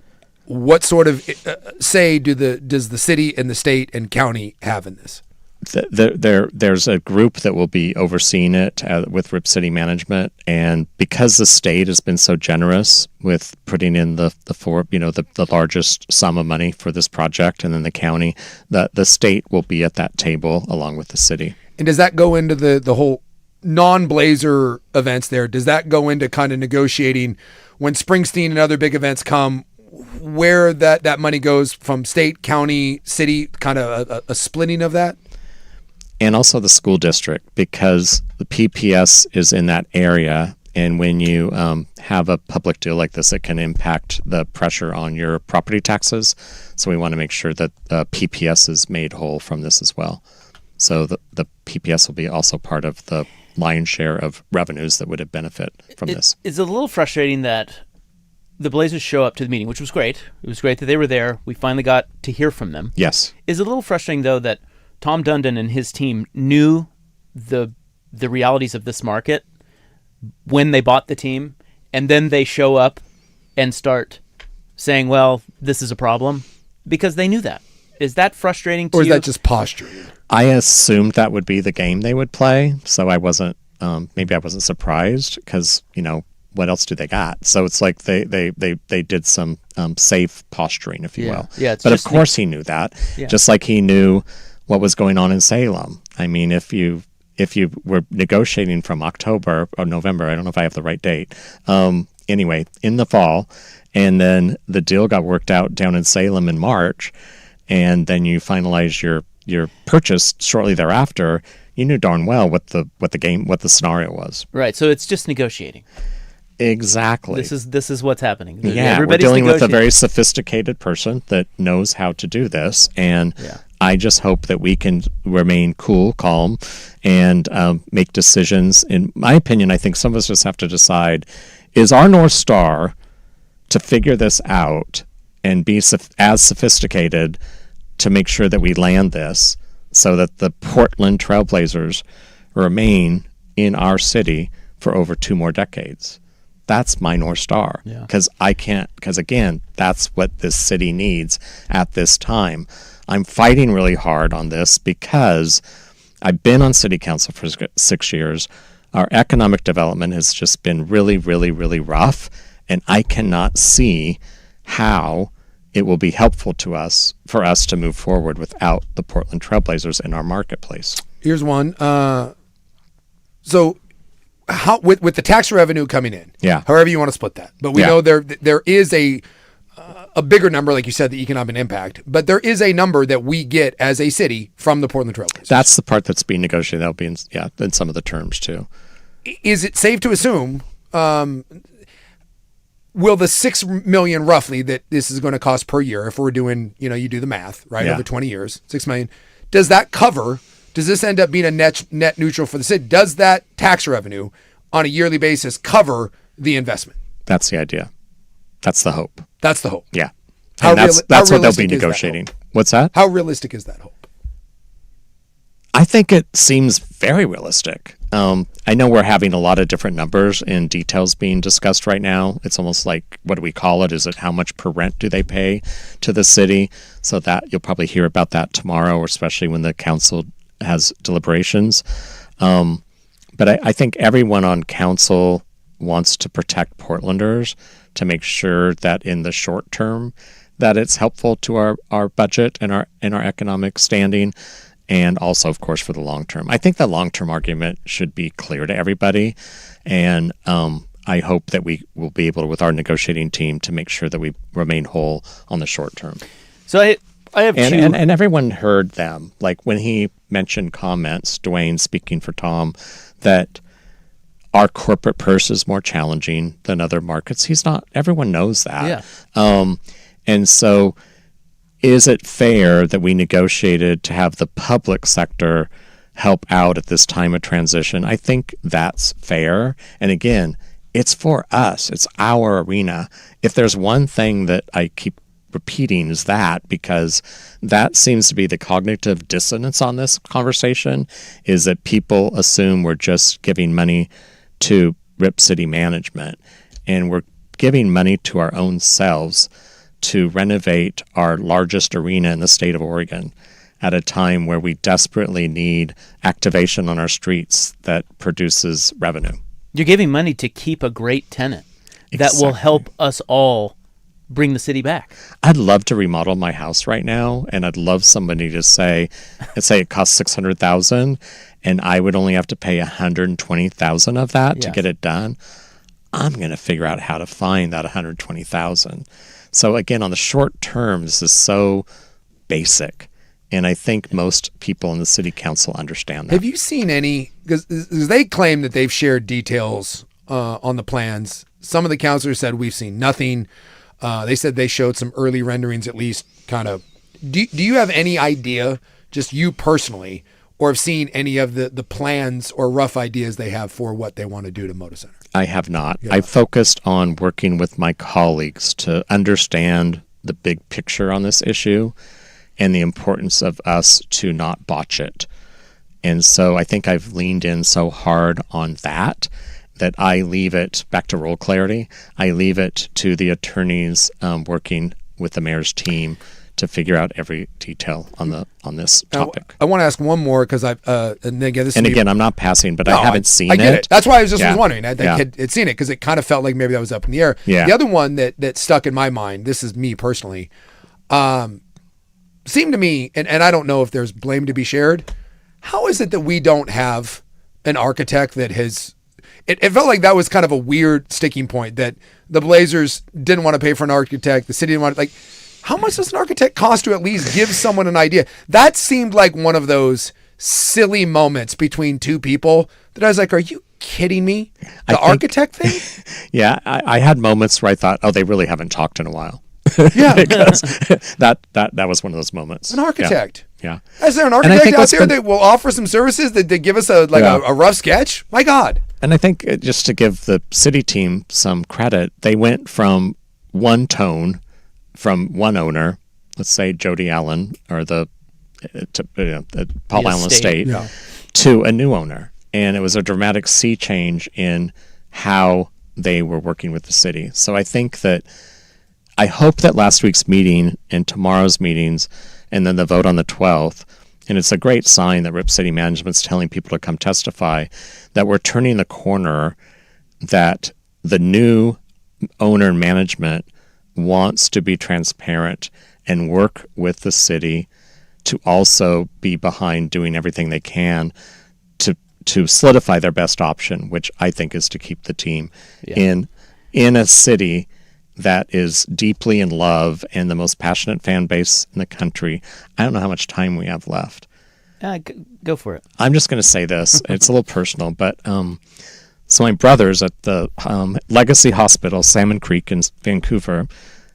Blessings to you, my brother Mike. He's the oldest. And I said, you realize you took me to my first Blazer game when I was 8 and he's 16 years old, or 24. And I said, I'm sure Dad helped you with that. Mm-hmm. And so it was just a reminder how deep this is in our souls. And he's having a rough time with a difficult diagnosis at the moment. But people have this on the top of their minds and in their hearts deeply right at this time. That's right. And so I tell that story because I think so many people have deeply moving personal stories. When I was at the forum, I had 2 people come up to me and say that they'd never been before, but then one said, it's as simple as this for me. I want to take my kid to a basketball game because my dad took me to a basketball game. And it's such a bonding activity for women and men to take their children and their grandchildren to basketball games. Amen. And our city doesn't want to be left without that option. People live in Portland to experience joy, and this is a city that's brought a lot of joy on our streets. And I think what's been hard for a lot of us since COVID, especially, is how that was eliminated. And if we are going to build back this city better than ever before, and in my opinion, it begins with us moving forward to ensure that the Portland Trailblazers stay home. We cannot allow somebody to come into our own city and steal our Blazers. It's not okay. 100%. Man, that was great. Thank you. Dan Ryan, Portland City Council. One more time, if people want to show up and testify tomorrow at the public hearing, how can they do that? Google City Council agenda. If you don't do that, do this. Do councilclerk@portlandoregon.gov or phone 503-823-4082. Testimony begins tomorrow, mid-morning. It'll probably get going around 10. There'll be a formal presentation first. Then the floor is yours. You have city council members that are just told to listen, just to listen to your testimony. There hopefully will be a lot of people, so try to know that brevity is a leadership skill, and in 90 seconds is probably all you'll get. I love it. Yeah. One last question. I just popped into my head because you have been the one leading us down the road of Adam Silver is the most important guy here. Are you in touch with him? And do you think once he said remember he said it's gotten off track. That was a big quote that made headlines. You then sent the term sheet. The term sheet that you sent, does he believe it is now on track? Does he believe you are now being a good partner after that? My sources tell me that it was well received. Good. Okay. We'll leave it there. Thank you. Thanks for coming in. Thank you. Thanks for having me. Yeah, Portland, anytime. You're always welcome anytime. Portland City Councilor Dan Ryan will be right back on The Fan.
Well, we want to thank Commissioner Dan Ryan for joining us. I think Rob is just out saying goodbye to him right now.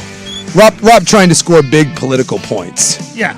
But I know we went over there and we got to get back on the clock anyways. But I do think that stuff is important. And tomorrow it sounds like that kind of forum is going to be important. And it's funny, Commissioner Ryan was talking to us off the air, and he said, he's heard from a lot of people that say this is their first.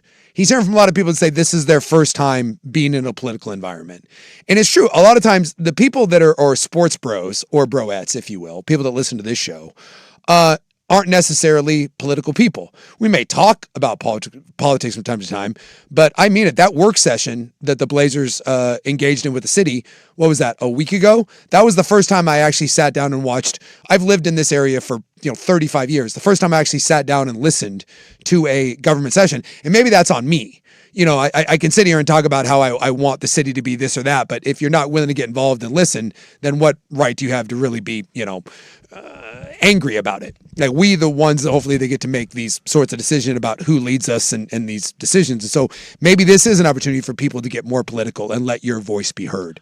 But the reason I really like when Commissioner Ryan comes in is, one, he seems like a rational human being. He seems like he loves the city and he's fighting for it. And that's me. Right. I unabashedly love the city of Portland. And yes, I do live, I get this one a lot. You're not even a Portlander. You live in Washington. Yeah, I do. I live in a suburb of Portland. I live in Vancouver. I have worked in this city for 25 years. I have lived in the city of Portland. I've lived in Woodburn. I've lived in Gresham. I've lived in the Pacific Northwest all of my life.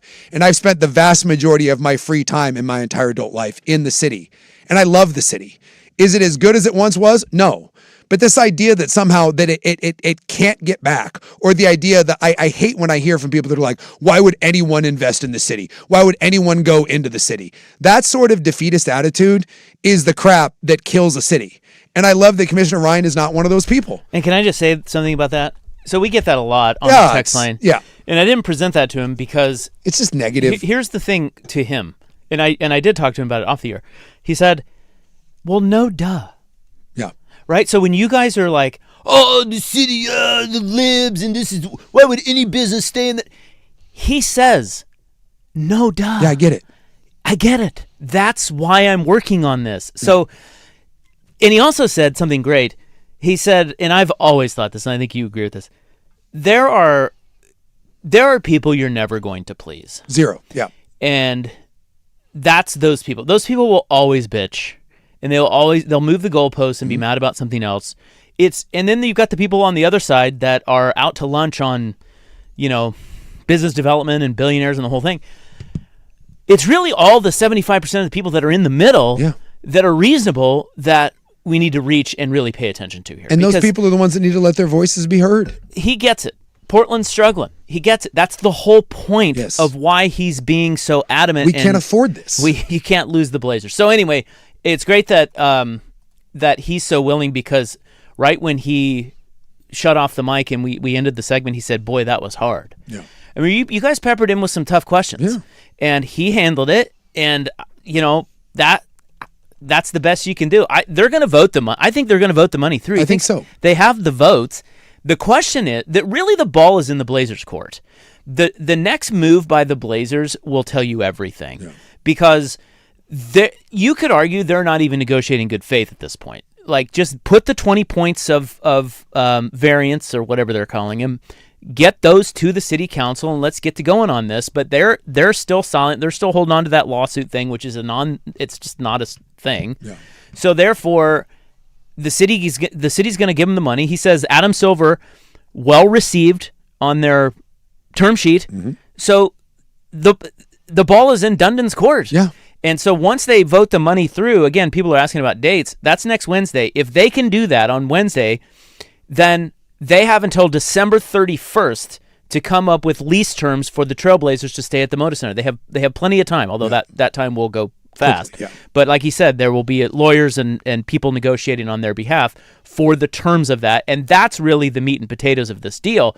But if the Blazers continue to stiff arm and talk about this lawsuit and talk about things that don't matter, I think that shows their true intentions here. And so if they keep stalling, that's on them, not the city. And he even said it. The city has looked bad in this at some points, and the Blazers have looked bad at this in some points. At this point, if they pass that money next week, it's on the Blazers to get to the table. The rubber will meet the road, and then it falls on the Blazers. Couldn't agree more. But let's not put the wagon before the cart, or I guess the cart before the horse. Cart before the horse. I didn't know there was a wagon. There's a wagon and a cart, and you can't put the cart in front of the wagon. You don't do that. It goes horse, wagon, cart. I think you made that up. I probably did too. Yeah. It sounded good. It sounded good. If Rob wasn't there to call you out, I think we would have. I would have bought it. I said it with confidence too. Yeah, you did. The difficulties. I went George Bush on strategery.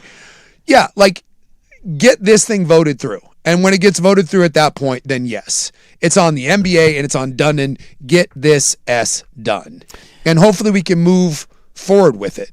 Because I don't care who you are or how negative or positive you think of the city. There is zero chance that team leaving does anything but gut this city. Right. And that's just, I don't know who wants to see that. Other than the negative people that love to talk crap on the city that haven't stepped foot in the city in years. That's the one that bothers me. Whenever I'm like, oh, dude, I'm in the city like every day. This is where I spend all my time. And then I hear from people that are like, I would never go down. Then you don't get to say. If you haven't been here in years and you say you would never go down there, then you don't know. You don't matter. You don't matter. That's fine. You don't want to be here. I get it. Well, again, those people will just never They'll never get it. They'll just never be satisfied. No. So it's just like, they're just a whatever. Listen to this text. I've lived here my whole life. I'm as politically left as you can get, and always, like you guys, hate it when cities pay for stadiums. Yep. But this isn't the same situation. It's basically an infrastructure project. I love this city, and I'm hoping like hell this gets done, not only for the economic reasons, but more importantly, to keep our Blazers. Man. And that's a guy that gets it. Yeah. So that was reiterated multiple times by the counselor. We don't need another footbridge. We need this. Yeah. So, all right. Thanks for coming in, Dan Ryan. Get out there and testify tomorrow. That's a big thing. Blazers want you there. The city council wants you there. There could be a lot of passion tomorrow. And what was I going to tell you? There's one other thing I was going to say. Oh, I did want to say, P's up, right? To his brother. Yes. His brother. Yeah. Got a little personal there. Yeah. So hopefully he got a little emotional. Hopefully everything's okay. All right, let's get back on track. We got headlines coming up next and some cool sports talk. Yeah. Generic enough for you? I like it. On the Fan.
From the George McCoy and Warren Allen Sports Desk, a Sports Center update on the Fan Sports Network, 105.1 FM and 1080 AM.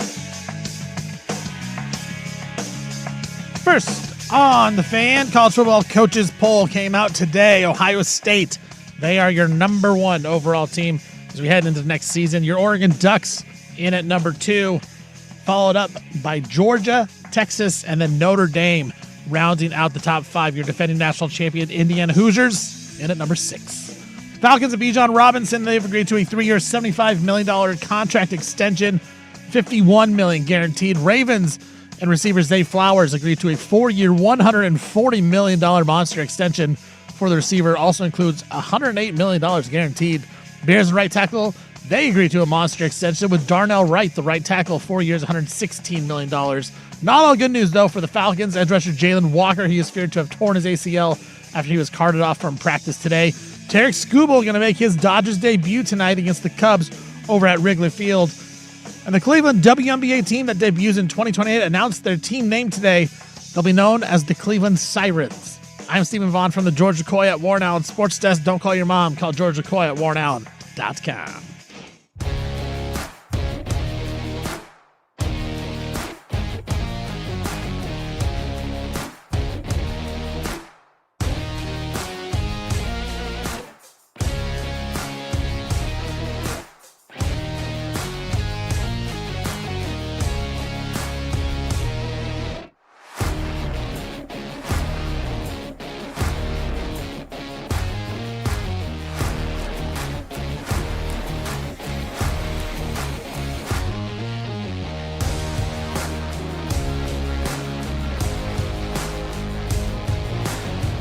All right, welcome back. Hope you're having a nice little Tuesday. We are your sportsmen. Rob, me. Big Sook, him. Right here. Oh, dude. I tuned into YouTube. I got a lot older and smaller with a full head of white hair. How old do you think Dan Ryan is? He's a good-looking older guy. I'm going to say 60. Think he's 60? I'm going to say 61. Couple marriage jokes in there at you, Sook. Yeah. You got married and all of a sudden you turned into an old man. Well, if you tuned into YouTube and all, because he took my seat so that he could be on As YouTube. he should. Yeah. I'm sure someone tuned in and was like, what? He's 64. Oh, he looks great. Yeah. Yeah, he does. Silver fox, if you will. Yeah. He did make a joke at Sook off the air. He goes, Sook told him, hey, I got married yesterday. And Dan goes, what are you doing here? And Sook was like, well, and he goes, that must be your second marriage. And Touche. He was right. You know, I could have gone back at him with one. I could have made him feel bad. Why? Has he been married multiple times? Widow. Because when people make the... Oh, yeah. You could have played the widow card. Because sometimes people will do that. Yeah, you make them feel bad. If people do a marriage joke, I have the widow card in my back pocket. And let me tell you, there ain't no coming back from that. No. None. That'll make anybody feel bad. No, if you want to make someone feel bad and you got dead wife, like my kids use it a lot. My kids use the dead mom to make people uncomfortable. It's quite incredible. If someone ever makes a comment about a parenting or whatever, and they're like, hey, cool, thanks for bringing up my dead mom. And then everyone just immediately like, oh. Hey. Second marriage, huh? Yeah, my first one died. Cool, huh? Ugh. Oh. But I didn't because I like Commissioner Ryan. He's a good dude. Okay, where were we? What were we talking about? God, I don't know. The show's gone off the rails. What are you drinking? I don't know. Vodka soda? Vodka soda. Yeah, you don't know what's in here. I don't. A lot of chemicals. A lot of A lot chemicals. of things. Yeah. Well, we're going to talk about a real sport. We are. Football. We talk about the Mets big trade. Who'd they trade? They traded everybody. Traded everybody. Literally everybody. No. Talk about the new Mets relief pitcher. Yeah, I think that's more the the splits. story. Did you see that guy? Yeah. So the Mets signed a guy, or no, they didn't sign him. They called him up. Up. Yeah. I don't know what his name is. I can look it up. But he does a jump kick split sort of thing every time he strikes a guy out. Yeah, it's really... Dude, it's awesome. It's really something else. And I can tell you right now, he's going to be terrible. Just... Why do you say that? One, it's the Mets. And two, the fact that he does this, it's not going to go well. It is Jeffrey Yan. Jeffrey Yan. Yeah. Yan. Yeah. Y-A-N. He's Yes. great. Look at the videos of him. He does like dances too. Well, dude, he's 29 and he's still in the minors. Dude, and stop it. He's going to be terrible. And the bottom line is this. I'll tell you right now, they're going to call him up. The Mets are going to be losing 9-3 in the 8th inning. They're going to call him in. He's going to strike out the number 8 hitter, and he's going to do his little Super Mario jump. He's going to do his 360 splits kick. Dude, and everyone's just going to be like, really, dude? Look, I get it. If it's a playoff game and you strike someone out in a big leverage situation, feel free to do your fun little split kick. But dude, you're the worst team in baseball right now. Please don't. This is like if you're losing by 50 and you score a touchdown and then you do a celebration dance. Just You're not wrong. It's teed up to be really absurd. 100%. Tell you what, though, I am interested in the Mets tonight. I like it. I like the flair. Look, if you're gonna suck, you might as well suck with flair. Yeah. Well, and the Mets suck, so By the way, What? He's worked 26 innings at Double-A Birmingham. He has a 3.71 ERA. That's not bad. No, but Baller. really, it's not bad. How many strikeouts? That's the key. Yeah, he's 45 strikeouts 45 high kicks. in 26 innings. So, High kick. he's a Tuesday. strikeout guy, but Damn. just You think he does that every time he kicks? Damn. well, like when this came out, people are acting like this is like some like young hot shot. He's not. He's 29 for God's sake. He's a journeyman, but that's okay. He high kicks. That's what we want to see. We don't care. We don't care about anything other than just strike somebody out. He could literally be the worst pitcher ever, but if he strikes someone out in high kicks, we will love him. That's right. We do like our high kicks here. That's all we care about. Like the fact that he's a Met, it's just get That just ready. made it better. I mean, Yeah, Steven's like, I'm going to watch the Mets. I'm like, no, you're not. I am. I offered Steven a Mets hat to become a Mets fan. He refused. I tell you what, if I can get a Jan jersey, I might be in. A Jeffrey Jan. Do you think that'll start a trend? I sure. Wouldn't that be awesome? All of a sudden, it's like it's basically just turns into the bananas. Yeah. Scooble's out do there it. high kicking. Scooble's doing cartwheels. Dude, I have inadvertently started a small Japanese boy down a horrible lifelong path. So my nephew, Jin, he's my guy. He came in this weekend. And I love Jin. Jin loves me. And he showed up in a Dodge. Him and his sister showed up in Dodger hats. Because obviously he's Shohei Ohtani. Yeah. Well, that wasn't going to stand. That's fair. I wasn't going to have that. Why? So They're from Japan. yeah, no, that's fine. Wear the Japan hat. We're not doing the Dodger thing. Stop it. So we went shopping, and Jin loves me, and I was wearing my Mets hat. So we were down. We went to the outlet malls, and so they wanted a hat, and so we walked in there, and I said, "Well, Uncle Jay will get you something. What do you want?" And so my niece goes over and picks out a brand new Dodger hat, and I tried to shame her out of it. Didn't work. She told me to pound sand. Got a new Dodgers hat, but I look over there. Guess what my man Jin is trying on? Brand new Pro Fit Mets hat, same as mine. Don't do that to him. And he looks at me, and he speaks very broken English, but he looks at me and he says, same.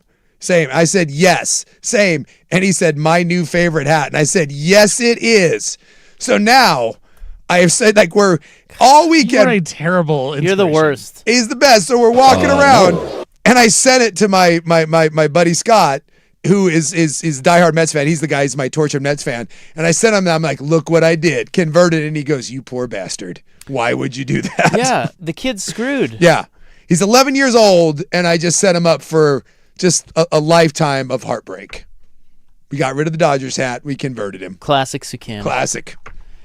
All right, well, no, we're going to talk about football, I think. It's football.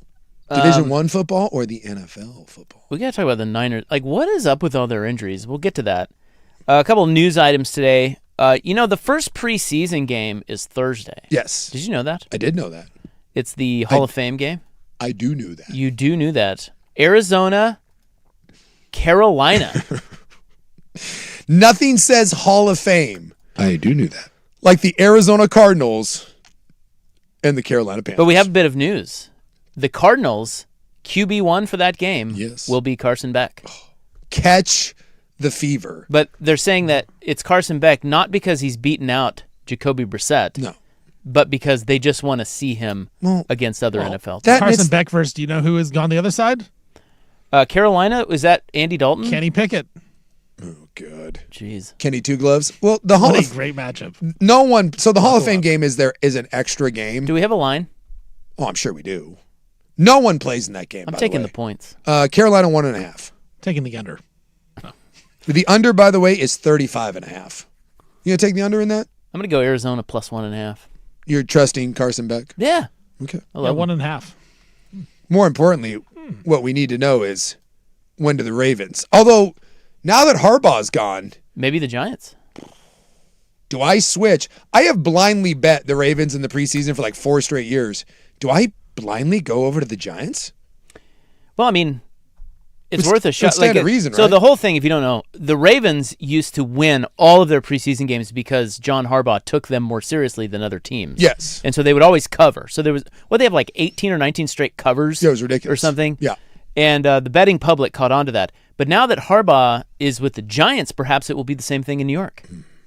Do I just I think you gotta- I think my Ravens betting is done. It's just do Yeah. I blindly go with the Well, Giants? I think you start small. Yeah. And then build it up. See if it's the same. Well, they got the Vikings at home. I think I'm onto something. Would you here. like me to break that down for you? Please go ahead with that. Vikings, J.J. McCarthy. I don't even know who's. I'm assuming it's Kyler Murray. I think they'll play McCarthy Yeah, it is game one. because it's game one. That's the weird thing in game one. Like, they can play people for like 4 plays, and then you just go to God knows who. Might be the third string guy. Yeah, I have no breakdown. So 3 big contracts today handed out. Again, Lots of money. say this all the time. It's not about who's the best. It's about who is the next up. And you pay now because contracts don't get cheaper. They get more expensive. So Falcons running back Bijan Robinson, 3 years, $75 million. Yeah. He gets $51 million guaranteed. So that means Jahmyr Gibbs He's next. is up next. Yep. And But Robinson- Jonathan Taylor already said that he's contacted his agent. Robinson will make $22.5 million this year, which is now number 1 at his position. That is ahead of Saquon Barkley. Yeah. And he is the second running back in NFL history to be guaranteed $40 million or more. Do you know the other? He's only the second guy to get $40 million. And here's or a more. fun fact. He's never even played in the NFL. Oh, well, then that's going to be Jeremiah Love. Jeremiah Love got $45 million. Did he really? Yeah, guaranteed. Gee. But his is a 4-year deal. Yeah, because he was like, the number 3 overall pick? Yeah, something like that. That makes sense. So I'll put you on the clock right now. You're drafting. Sure. You have to draft Bijan, Barkley, Gibbs, or Love. Well, it's not Barkley. You know how I feel about old running backs. He's gone. I am a Jahmyr Gibbs guy. I loved Jahmyr Gibbs before the draft. I loved him in Alabama. I was a believer. I mean, Love, obviously, with the youth on his side, but he's in Arizona. I just think that's going to be a colossal disaster. I didn't like that draft pick in the first place. So it comes down to Bijan Robinson or Gibbs. Robinson plays in a much worse situation than Gibbs does. It's Gibbs. I think Gibbs is the best running back in the NFL, period, end of story. Really? Some of that is that where he plays, how they use him, but I think Gibbs, and so it's an unfair question because not everything's equal, but I can only go on where you're at. So I got Barkley in Philadelphia at his age, Robinson in Atlanta, Love in Arizona would be in the rookie, or Gibbs, and I will take Gibbs. I believe he's the best back in football. Yeah, I And wouldn't. he's a modern back. I'm not going to argue with you, but I really think Bijan Robinson, he is awesome. Yes. And I just feel like they've maybe misused him a little. Well, that team stinks. I mean, last year he was awesome. But before that, like with Arthur, I think Arthur Smith was there, maybe. Am I wrong? As his OC? It might be. Maybe I'm wrong about that. Anyway, they've just, I don't know. I feel like he's kind of unstoppable. It's just how they use him. He's quite good. I'm looking it up here. I want to see a little comp. So both have been very durable. Like they had a guy on ESPN today talking. It was Gerald McCoy, who's now making the rounds as an analyst, and he was saying playing him was a nightmare. He was making the case that Bijan Robinson's the best player in the NFL. Yeah, because he said in meetings they would talk about Bijan Robinson and say, listen, you guys have to understand, the first guy to get to him will not tackle him. Yeah. He is going to beat the first guy every time. Well, it's funny. So, I mean, look at this. I can't see anything. Well, 3 years each, right? 3 years. Who? Bijan and Gibbs, same class. So both have played 3 years. Yeah. Both have been very durable. Gibbs has played in 15, 17, and 17. And Robinson in 17, 17, and 17. Now, Gibbs had to do a little split at the beginning. Remember, that was the kind of the thunder and lightning in Detroit, so he was not always the primary guy. Yeah. But if we look at their 17-game averages, so Jahmyr Gibbs averages 1,200 rushing yards and some change. Bijan Robinson, 1,300 on the dot. If you look at TDs, 8 TDs for Bijan Robinson, 14 per year for Gibbs. Gibbs has been a much more productive touchdown guy, but again, the Lions offense is much, much better. Receptions, 63 catches for Gibbs for 500 yards, and Bijan Robinson, 66 catches for 579 yards. Like, they're the same player. It's just a matter of, if Bijan Robinson played in the Detroit offense, my guess is those numbers would be a little better. But if Gibbs wasn't splitting those years with Montgomery, his numbers would be a little better. They're the two best backs in football, and they should get compensated equally. And I have no problem if someone were to make the case of starting a team, your best back is Bijan Robinson, but I can't live in that world. I live in Robinson in Atlanta, Gibbs in Detroit. I'll take Gibbs in Detroit. Side note for the Falcons, hit a little hot Falcons talk for you. Not good for their edge rushers. They lost Jalen Walker to what they fear to be an ACL tear. Yes. That happened in practice today. So, and he was a rookie last year, pretty productive, 5.5 sacks. They were really counting on him to kind of be their primary guy. Also, Pierce, who was their rookie last year, he's facing a suspension. For how long that is, we don't know. Well, he got arrested. He got arrested for basically stalking and trying to run over his famous girlfriend. Charges ended up getting dropped on that. It's an ugly case. He's going to get suspended. So those are the two. So they drafted Walker and Pierce both in the first round, 2025. Yeah. Pierce arrested, Walker done. Yeah. And Pierce is brutal. And Pierce is kind of an idiot. Like, I mean, there's a reason why in the draft. Was he the guy from Tennessee? He's the guy from Tennessee. Yeah. Yeah. Like, he is, I mean, I hate to say this. He's a bad guy. Like, he just is. Why do you hate to say that? Well, I mean, because he's 22 and, you know. He's just a bona fide idiot. He's a bona fide idiot. Yeah. When he was coming out of Tennessee, people said that is the most talented edge rusher in the class, and he might be the most talented player in the NFL, in the draft. He went 26th overall. Why? Because there are red flags galore. What an idiot. And then in the offseason, he literally, have you seen the video of him? Like, he's just stupid. Yes.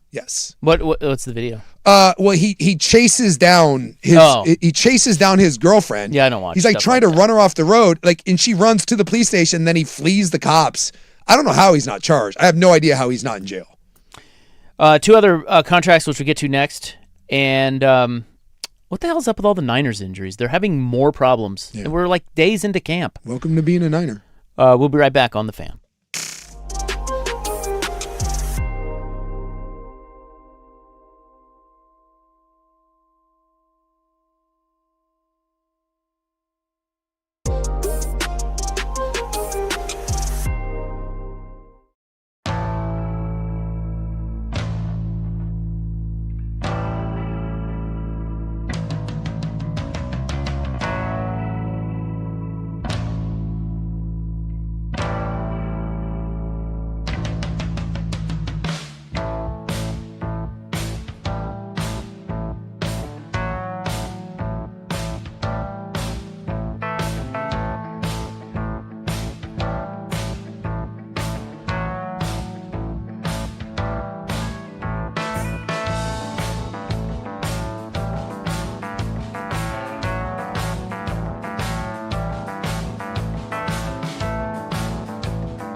From the George McCoy and Warren Allen Sports Desk, a Sports Center update on the Fan Sports Network, 105.1 FM and 1080 AM.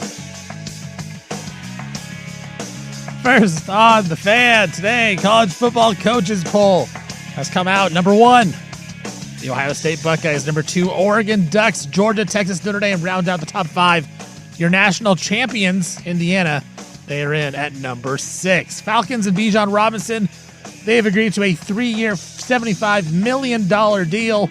It's going to be $51 million guaranteed for the former Texas running back. Ravens and wide receiver Zay Flowers, they agreed to a 4-year, $140 million extension. That includes $108 million guaranteed. And the Bears and right tackle Darnell Wright, giant 4-year, $116 million deal with $93 million guaranteed to help protect Caleb Williams. Some bad news for the Falcons today, though. Edge rusher Jalen Walker, he's feared to have a torn ACL after he was carted off from practice earlier today.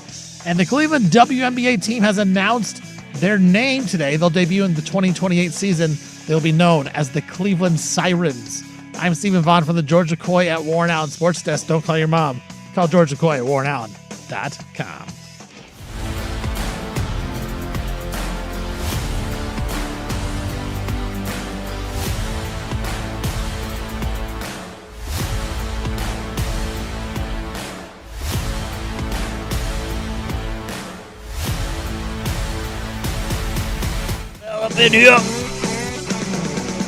Nice long seggy here. We're back on time. You figured it out? What? We figured it out? Oh, figured it out. Yeah. It's either that or short spots.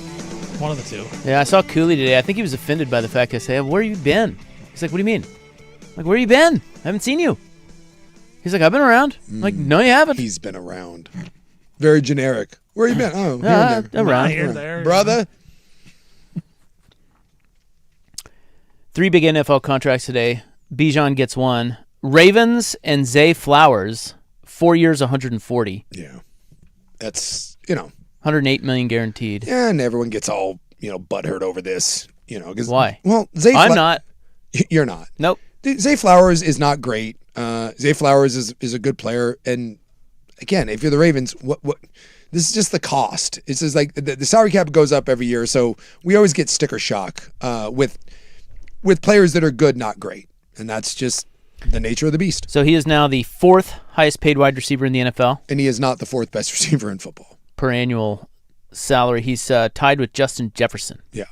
Incredible. And $35 million. While we can have the debate on who would you rather have with Gibbs or Robinson, you cannot have a debate on who would you rather have of Jefferson or Zay Flowers. And then the Bears paid their star right tackle, Darnell Wright. He gets the most guaranteed money ever for an offensive lineman. 4 years, $116 million, $93 million guaranteed. It is good right now to be a Pro Bowl level player in the NFL. It's actually pretty neat. Did you get $93 million? I did not get $93 million. Would you be here if you did? No. No, I would not. No. Remember, that's not total. That's just what he is guaranteed. No matter what happens. He gets $93 million. He could get $116 million. Yes. But what we need to hear now is Mr. Wright to come out and do the NBA thing and tell me about how $93 million isn't really $93 million. I hate that. CJ did that. That's a very trendy thing to happen right now. To every NBA dumbass that does that, do you realize the rest of us, we don't get all of our paycheck either? Dumbass. If you're making $72,000 a year, you don't think that person is aware that $72,000 is not $72,000? But you're like, well, I pay an agent. I made $25 million, but I didn't take home $25 million. Yeah, no S, Sherlock. Thanks. That's all of us. I've never once looked at my check and be like, oh my God, there's so much money in here. So wait, CJ McCollum and I have something in common. You both pay taxes. Neither of us took home $25 million. No. Same thing. You're the same. Same guy. But yes, if I made $93 million, would I be here? No, I would not. If I won $93 million, would I be here? No, neither would you, because I would take care of you as well. Hey, what if... Hey! Hey! You know who that is? I do. Who is it? That's the great Lonnie Hawkins. Well, it's Will Ferrell. Yes, I'm familiar. As Harry Carey. Yeah, that's Harry Carey. Damn! You think these sound similar? Hey, what if... Hey! Damn! Yeah, a little bit. You are doing Will Ferrell doing Harry Carey. Thing is, too, that's gotten into weird territory where for me, Harry Carey has become Will Ferrell. Like, when I think in my head of Harry Carey speaking, it's not the real Harry Carey. It's Will Ferrell's voice. It's Will Ferrell's voice as doing Harry it. Carey. That's when you know you're doing a good impression. Yes. Hey, what if? Hey. It's weird when the character becomes the person. It's strange. Like, and that happens in movies too, where someone will do like a biopic, and all you think about is that person's version of it. You're like, that's not the real guy. Like Richie Valens, you've seen La Bamba, right? Years ago. Yeah. Lou Diamond Phillips. My daughter was talking to me about Richie Valens, and I was like, you realize that looks nothing like Richie Valens. And she looked him up and was like, oh my God. I'm like, yeah. I was like, you just picture Lou Diamond Phillips, not Richie Valens. Which is why in your biopic, make sure that you get someone more handsome than you to play him. Then people just think of that when they think of your name. So tonight is a very special night in the NFL. It is. Yes, it is. And why is that?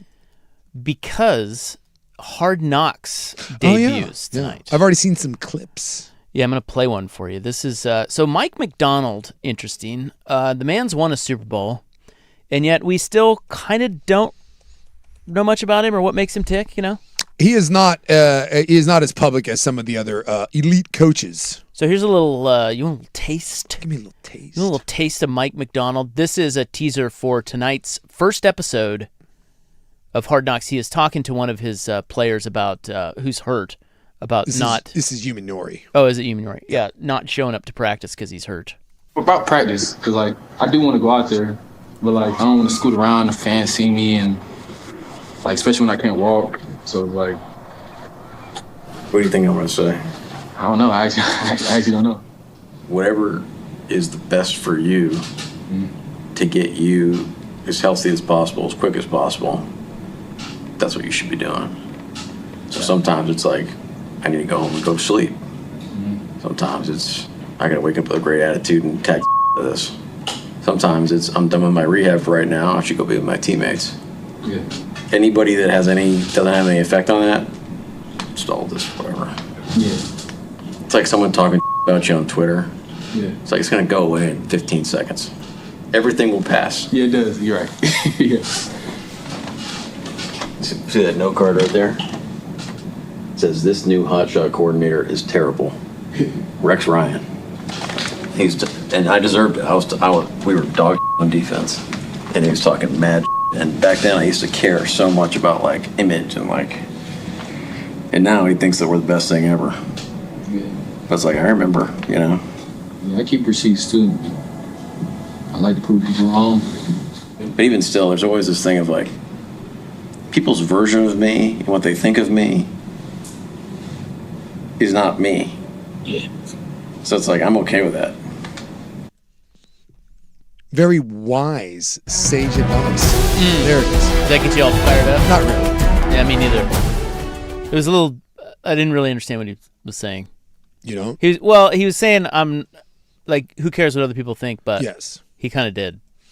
Well, he's saying, who cares what people think because nobody knows who I actually am. And then he goes into to say how nobody knows him, but then won't say anything. But about we himself. don't know him. Right? Nobody does know him. That's what he wants. I do know. Well, just watch it. All right, damn it. I don't know. Yeah, I do know that. He's trying Isn't he's it trying kinda to hand lame, out though? sage advice. Isn't it kind of lame that it's the Super Bowl champs? I like when it's like a dysfunctional team. Well, wouldn't you want to see? No, really? No, I want to see. I want to see. I don't. I want to see dysfunction. I want to see stuff like that. The Seahawks are too good. They're too good. See, I like any team on Hard Knocks. I will always watch Hard Knocks because I always want to see. I want to see I want to see what the head coach is really like. I think that is the one thing that it does show you. And everything else is pretty sanitized, but the head coach, like, you can't hide. They're going to show you coaching. Yeah. So I don't know much about Mike McDonald behind the scenes and how he coaches, and that was a little glimpse into it, and I think that's what Hard Knocks will provide us. There's a bunch of clips. And maybe it's going to be great. There's a glimpse and you got nothing out of it. Well, so. there's a bunch of clips going around, and he claims that he wants the players to be themselves, forget about the cameras, and he says, I'm one of the most awkward guys in the history of America. He says that about himself. He says that about himself. Oh boy. Yeah, Is he going to be? Are we going to be unimpressed with him? I don't. That's what I'm kind of saying. Dude, That's the whole point. There's like 5 or 6 clips going around that are pretty short, and there's a team meeting, and he's like, "Ignore it, just be yourself." And he goes, "Let people just judge you. It doesn't matter." And he's like, "I'm one of them." He calls himself one of the most awkward guys in the history of America. So, I guess you could get some awkward interactions with Mike McDonald. I mean that one with Nick, it's a little. It's a little weird. It's a little weird. I don't know. I mean. What was the message? Was the message to, hey, do what's best for you? Yes. But also don't worry what other people say. Yes. Yeah, okay. Like, if you need to be out there with your teammates, who cares that people are seeing you scooting around?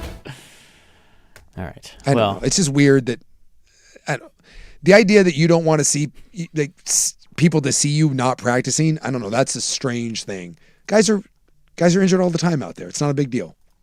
Well, the player was kind of seeking validation for not wanting to go out there. Yeah, I think the player was seeking validation. What do you think I'm going to say? I don't think he wanted to go, and he wanted to get validation to not go. Yeah. Exactly, and that's what Am I going to get in trouble? Am I going to get fined if I don't show up today, Coach? Hey, no, you you're go, fine. Right. Hey, you found out if you got to go home and take a nap, you go home and take a nap.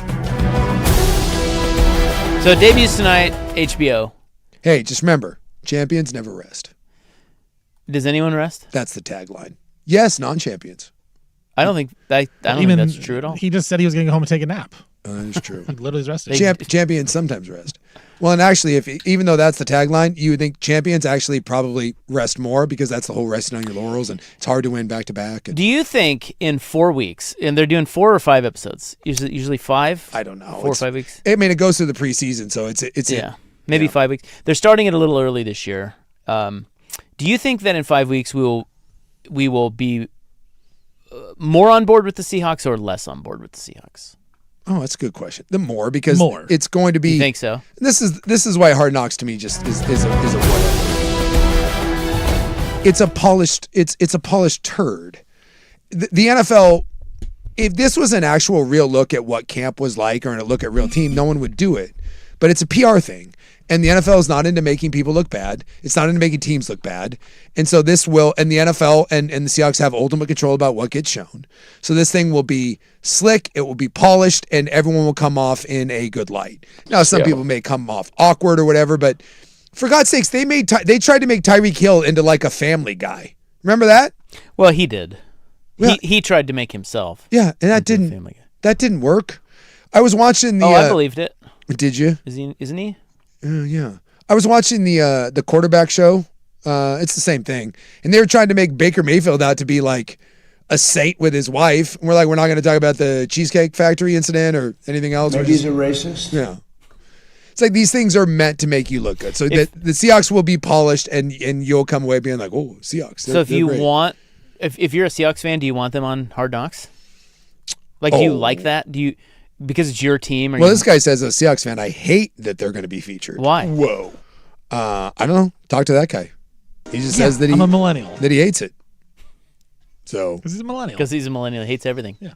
But like, I'm guessing if you're a Seahawks fan, wouldn't it be cool to see your team behind? I guess the idea is it's a distraction and you don't want your team distracted, as if that makes any sort of difference. But that's the thing is your team is so buttoned up. Like this isn't a distraction. This is another thing that fans... Guys don't. How do I put this? You're telling me in week 10 they're going to mess up because they were distracted in the training camp? Thank you. I promise you. In training camp, 70% of those guys don't care. It literally is going through the motions. Now, for D-bags like me that were trying to make the team, remember, we've been sold this bill of goods that when you go into training camp, that there's roster spots on the line. There's not. There's like 6 of them. It's a 53-man roster. There's like 6 spots. And that's usually like the 5th wide receiver, the 5th linebacker, the 6th DB, a couple special teams guys, and then like the 3rd string quarterback. And then your practice squad guys. And so like the starting left tackle, I can assure you, he doesn't care. I've seen the starting left tackle get like just berated and have the worst camp ever. Guess what? Come week 1, guess who's the starting left tackle? That guy. Why? Because he makes $12 million a year. So like we get sold this bill of goods. This has zero impact. The Seahawks don't care. No one cares. But we're like, oh, this team's dialed into this. Team's not focused. We do this as fans. We try to make team chemistry or vibes or all this. We try to make it a bigger deal. It is not. We're vibe guys. We're I'll tell vibe you guys. what, when Darnold throws a pick in the wild card game, I'm blaming Hard Knocks. Yeah, blaming Hard Knocks. I think that's right. Yes. I know it's Hard Knocks' fault. Yeah. No team has ever been derailed or launched ahead because of Hard Knocks. And like when something does happen, remember the Cardinals, was it their O-line coach that like got a hooker like down in like Mexico or whatever? And Wasn't that the Dolphins? Was it the Dolphins? Some coach did something. Oh, no, sorry. Oh, Mexico. The Dolphins guy was the cocaine guy. The coke, yeah. I think. Yeah, sorry. It was bad. It was like there was something about drugs and hookers or whatever. Guy had a great time, I think, south of the border. Yeah, that was the Cardinals. And then on the Hard Knocks, like it was Cliff Kingsbury going, well, we had a problem. We've addressed it. Hard Knocks. Then play the music, and the Cardinals are great. Like Oswego. Yeah, it's just none of that stuff is going to show you anything good. Nothing. It's all prepackaged. And so if you're a Seahawks fan or you're an NFL fan, it's kind of cool that you get a behind-the-scenes look, but appreciate it for what it is. Although that Browns offensive line coach got a big upgrade because his belly was shaking. Oh yeah, the big fat guy. Yeah. He became a legend. See, those are the type of viral moments that we need from Hard Knocks. Yeah. And there will be more. Yes. And they'll make great. And the Coach McDonald saying, no one knows me. Well, the production crew will take 4 guys after a week, and they'll be like, "That's the star. This coach, that rookie, this like." Would you have wanted to be one of those guys? Oh God, no. What you want from me? I don't know. I knew I was going to get cut. What you want from me? That could be a drop. Yeah. Might want to check that one out. Just, Yeah, the story. Hey, this is What this you want from BYU me? guy out in Tampa Bay. Yeah, it would have been great. And by the way, you couldn't even it's just John Gruden shouting just I guess religious slurs at me. That would have been great. Put that one on. See, there. that would have been a great Hard Knocks. I'd watch that. But they wouldn't have shown it. You can't show it. We should have done it for the gays. You can't have the head coach berating your religion and then put that on Hard Knocks and be like, it's hilarious. What a great guy. What a great guy.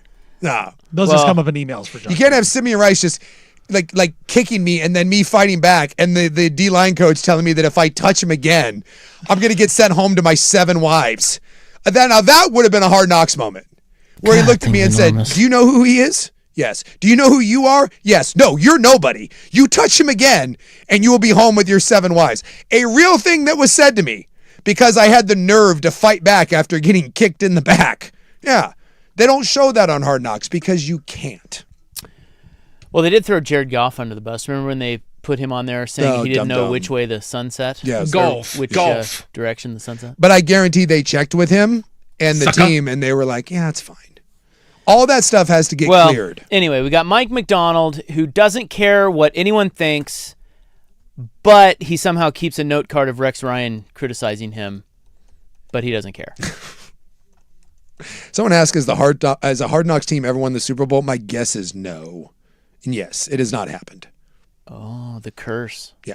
Seahawks ain't winning. Or is it possible that just one team only wins the Super Bowl and the odds of that aren't great? No, that's not possible. Now, the 2001 Baltimore Ravens were the only team coming off a Super Bowl, but that has changed now because of the Seahawks. So this is the second Super Bowl team. All right, so the Seahawks are on Hard Knocks. It's HBO. It starts tonight. It'll be every Tuesday. Niners injuries talk next.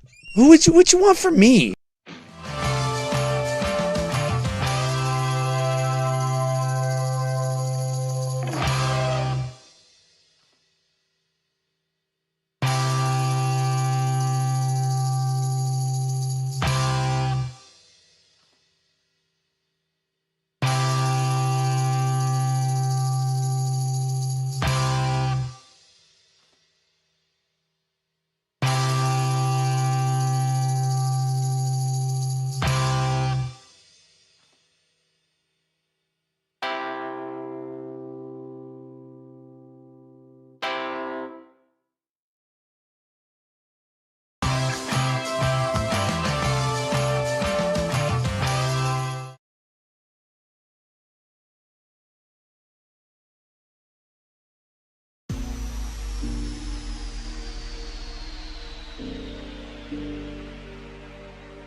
Crucible.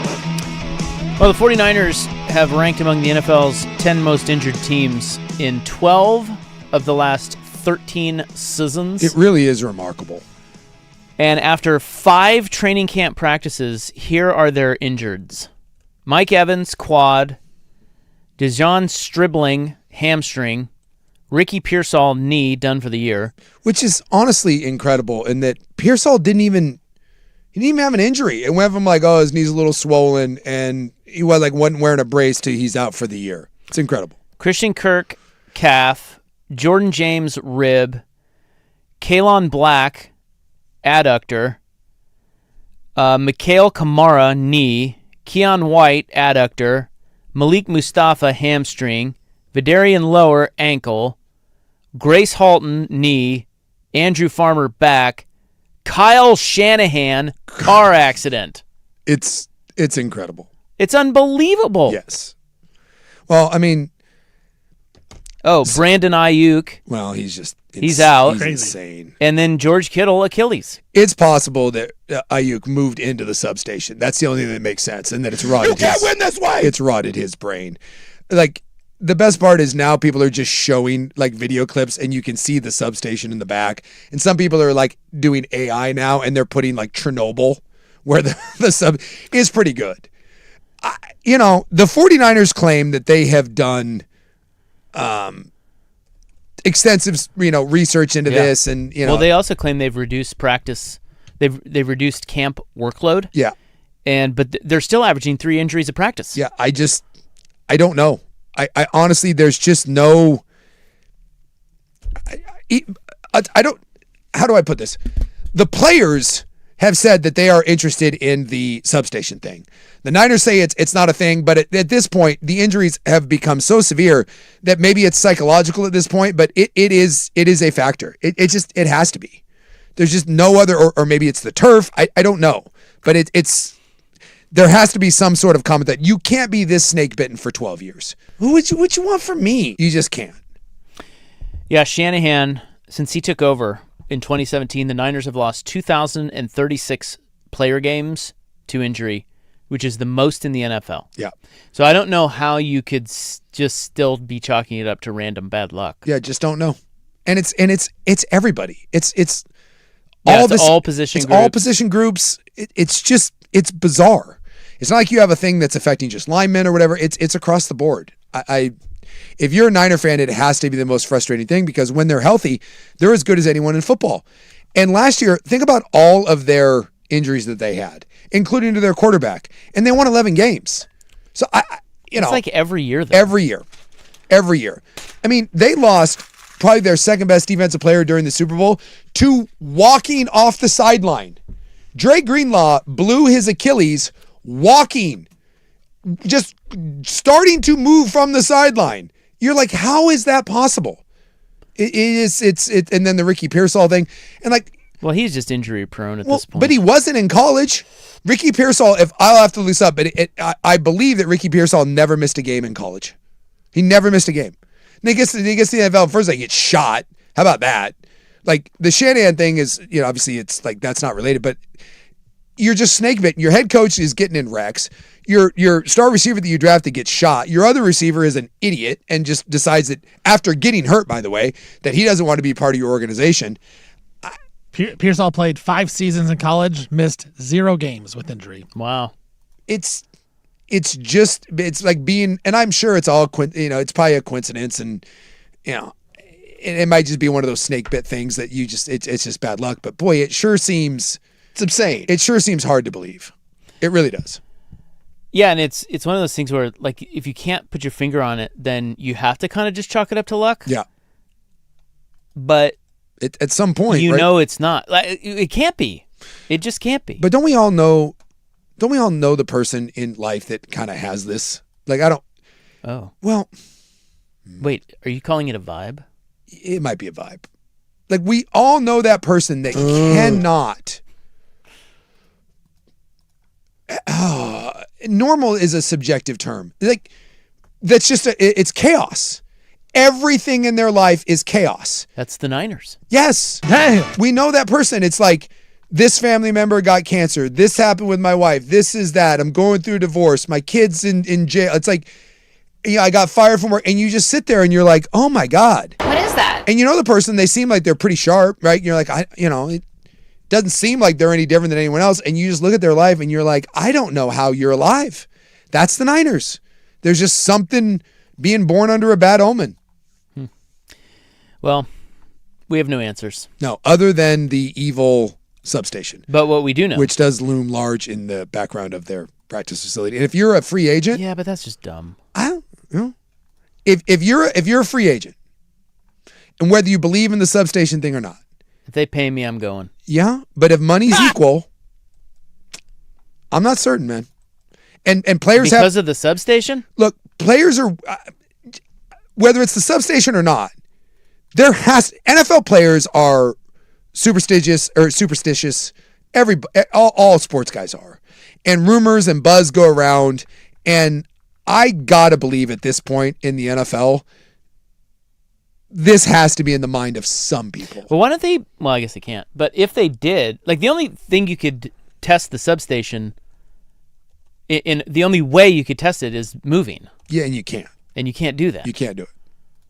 I guess we'll have to wait until they move their practice facilities and they build new practice facilities in 20 years or whatever. What? Yeah. You then we'll know. Then you'll know. I'm so mad. Yeah, they just pack up, go somewhere else. Could they buy out the substation? Can you? Well, why don't you just light it on fire? Unbelievable support. That's what the streetmen do. I'm guessing. Well, that is true. I'm guessing you don't want an electrical fire like right next to you. Well, no, but it would end the problem. For a time being. Yeah. Just blow it up. Go full on terrorism. You hire streetmen to set it on fire. Is that what you just said? Well, I'm thinking about hiring the streetman with the insane clown posse tattoo to ride around and protect me. Right. You find the streetman that knows those streets. How's he doing? Yeah. Does he have injuries? Probably living over there. Does he have torn ACL? It's San Francisco, isn't that? Aren't they as bad as? Well, it's Santa Clara. It's not San Francisco. Oh, that's true. That's true. You're right. Santa Clara is much nicer, isn't it? I would assume, except for this stupid substation. Yeah, maybe Buck over there is onto something. Torn ACL, like the streetmen under the substation have torn ACLs too. Have we thought about this? Everyone in Santa Clara, like. Torn Achilles, torn Is there a ACLs. way? Is there a way you could study, like the population of Santa Clara for like random soft tissue injuries? Torn ACL per capita. And there's a difference between being near the substation. Like it is. Yeah, we need an ACL map. We need a heat map. Yes, like around the substation. It is by their substation. Like it is. There is one thing about like being near something, and in every practice shot, it's right there. Okay, well. The one thing we do know, Jace, we don't know anything about that. No, but we know we have no answers. No. The one thing we do know is that the Cleveland WNBA expansion team will be named the Sirens. And can I say, I actually think this is like... Oh, he likes it. That's pretty good. Mikey likes it. Yeah. Wow. I wasn't expecting that. I was not expecting that. No? Why? I don't know. I don't know why. Because you usually crap on everything. Well, no, I thought the Valkyries was pretty cool. Ooh, that's a great one. Valkyries is good. I just don't understand the sirens. But what do you mean? You don't understand what a siren is? They don't even have sirens in basketball. Well, I think the siren is... It's a mythical creature, so no, I don't think they have it. Oh, a siren? Is it a mythical creature? I don't know these things. You don't know what No. He was thinking about a siren. I was thinking of like a siren on car. like a cop car. No. Mayo. It's. Did you really think that? Wee-woo. When I initially read it, yeah. You really thought they were like... I think a lot of people probably think that. Yeah. Really? Yeah. Oh, yeah. We're dumb. You didn't He's see... not wrong. You didn't see the logo? I didn't look at anything. I literally saw the headline and just put... I think you're doing a bit right now. No, he's not. I'm not. Okay. I literally read the headline and then I just wrote it down in my update and haven't looked into it. Oh. Yeah. Okay. Like, that's why I thought... You've wow, never that heard seems like weird. of a siren song like the sailors? So the sirens are like the mermaids that like sing to the sailors, and then when the sailors come close, they kill them. They're like, yeah. So the I guess Odyssey. I need to look at their Now logo. you know. So like in the Odyssey. I thought it was just going to be like a red and blue logo. So in the if you look at the logo, it's like it's a mermaid down like below. a cop car logo? Yeah. It's hot girls that lure people to their doom. Oh yeah, I see it here. Yeah. Like a vixen. A vixen, yes. A watery tart, if you will. Watery tart. That leads sailors to their doom. All right, I'm more on board with it now. Like the sirens are in the Odyssey, like the new, I thought we were all on board with what a siren is. It's a if you knew what a Valkyrie was, I assume people knew what a siren was. So they wanted it to have its own identity. They wanted three things with their team name in Cleveland. They wanted it to have its own identity and not be related to the Cavaliers. Yes. They needed it to tie into Lake Erie, and the fans wanted something progressive. So what says progressive like? Thousands of years of mythology? A seducing vixen. Yes. But it makes sense, right? You're on the lake. The sirens are in the water. If you're allured by the siren and then it kills you, it all kind of fits. And it's a cool logo. And the logo has kind of the underneath the sirens. Yes. It's got the mermaid thing. The watery tart swimming and is going to kill you. Yeah, it's kind of cool. Yeah. Because she looks a little mean, too. Well, hence the murder part of it. Yeah. Yeah. You've never heard of like a siren song? Well, I have now that you mentioned it, but when I first read it, I just thought sirens as the noises. Oh, okay. Well, because I'm an idiot. No, that would be a little weird. That would be. If they were the Cleveland police sirens, that would be a little weird. I don't hate that now. Yeah. Now, will they have a siren like every you Right. See, that's the thing. They should combine the both and have like they hit a 3-pointer and a siren goes off. Woo, woo, woo. I was really blown away that you did not know what a siren was, but now I feel better that we've all learned something. Yes. I didn't learn a thing. No. The club is next. The largest audience gifting in entertainment history.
Now, from the George McCoy and Warren Allen Sports Desk, a Sports Center update on the Fan Sports Network, 105.1 FM and 1080 AM.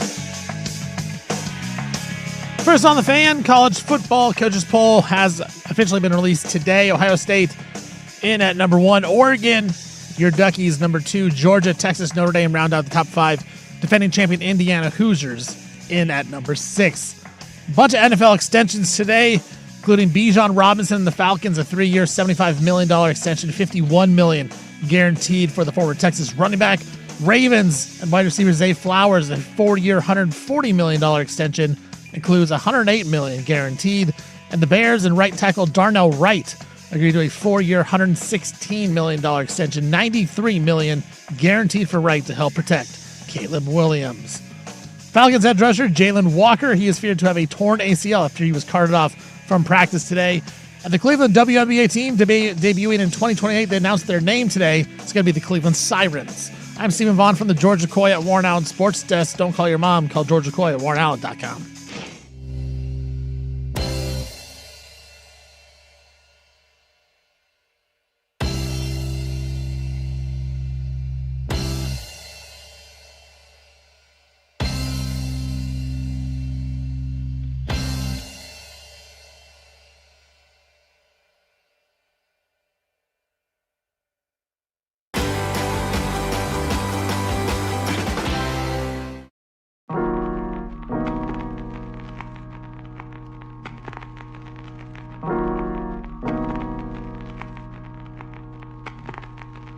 It's off limits are the words you can't say thanks to the FCC. They don't know what the they're doing. Do you understand that? We've given away too much to arrive at these political compromises. Yeah. Google me, bitch. Oh no, oh no. Well, my. Come on! You got another thing coming! Yeah, I'm a millennial. Electricity is pretty awesome. Silencers are awesome. Maybe he's a racist. I only like people that like me. What? Yeah. Okay. I'm sorry. It's time for the club, baby. On 105.1 and 1080, The Fan. Bye. Hoo-wee. It's chicken. Please, Debbie Long. Let me ask you this. No. Which one's more awkward? The fact that Steven thought that sirens was like cop car sirens, or the guy that said, isn't Cleveland a landlocked city? Why would they have sirens? As Who I said said, that? we are dumb. Someone texted it. We as a people are dumb, and I am part of this. He said, a landlocked city team has a mermaid logo, question mark. Listen, I hate to throw Steven under the bus here, but I think the worst of the two is the sirens thing because because I think there's a lot of people that maybe don't know that Cleveland's on the lake. Really? It's more so than somebody. Yeah. The Lake Erie caught on fire. It's a great lake. Like That's the true, mistake by the lake. You're overestimating people. Stop doing that. Well, because a lot of people will just be like, oh, it's not on the coast, so there's no water around it. Yes. Yeah, the Great Lakes are, I think, I tell you what. It's fake. I don't even know if they're real.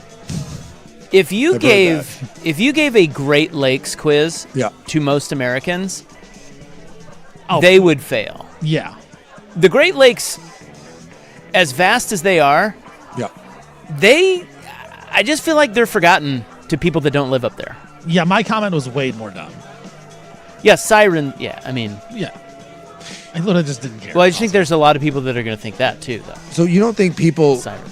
are aware that like Chicago's on Lake Michigan and they're like, that's Illinois. No, 100%. I think a lot of people say it's in Illinois. Again, I think if you gave a basic Great Lakes quiz, I think you would be stunned at how bad Americans would be about it. I'm not asking for like to know. I know you said Chicago especially on the lake. West Coast because that's so far away. Exactly. If I asked the average person what lake Chicago is on, do you think they would say Lake Chicago? Yeah, I do. I think you'd get more Illinois. Lake Chicago than you would Lake Michigan. You would. Lake Illini. You would. You get some Erie in there. Yeah. You get Pacific Ocean. Like I get Lake Huron being maybe the bastard of those. I'm so mad. That's the one where I'm like, hey, no judgment there. No judgment. But I don't know. Maybe that's my fault.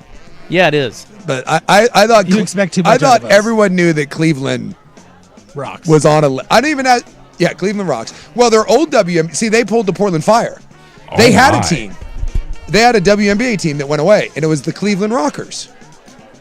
Hence the Cleveland Rocks. I thought I read something that they didn't trademark it. That's why they'd change it. Okay, I have a Great Lakes quiz for you. Okay. Ooh, I'm out. I'm going to turn my mic off. Hold on. Which of the Great Lakes is the only one entirely within the United States? Lake Oswego. And that's another part of it. Entirely in the United States. Yeah, a lot of Americans are like, we don't care. It's in Canada. Well, I know they Not all in my border. Boy, that's a good question. So it's not going to be Superior. It is not Superior. Because that's the most northern one. Not a good. This is not the Willamette. It's Lake Michigan. I was going to say it's either Erie or Michigan. So Michigan's entirely in? Yeah. Okay. Correct. It's the only one. Which Great Lake is actually the deepest? Superior. That is correct. Which Great Lake? Superior, by the way, is like ships go down in that. Like that's the whole wreck of the Edmund Fitzgerald. That's where the witches. I always say in football, I always call them the witches of November. That is, that's where that comes from. It's a Great Lakes thing. So there's a storm that kicks up. They call it the witches of November, and it sends ships to the watery grave. Which Great Lake sits the highest above sea level? The highest above sea level? Yeah. Ooh. Way up there. I don't know. I don't know why, but I'm just going to say like Ontario just because like who gives a crap about Lake Ontario? It's Superior. Oh. Hence, Superior. Which Great Lake drains directly into Niagara Falls? That would be Ontario, right? That is Erie. Oh. Lake Erie. Which is bigger, Lake Superior or the entire United Kingdom? God, that thing's enormous. Well, now I kind of feel like this is going to be Superior. It is Lake Superior. Yeah. Which state touches the most Great Lakes? There is a state that touches all 5.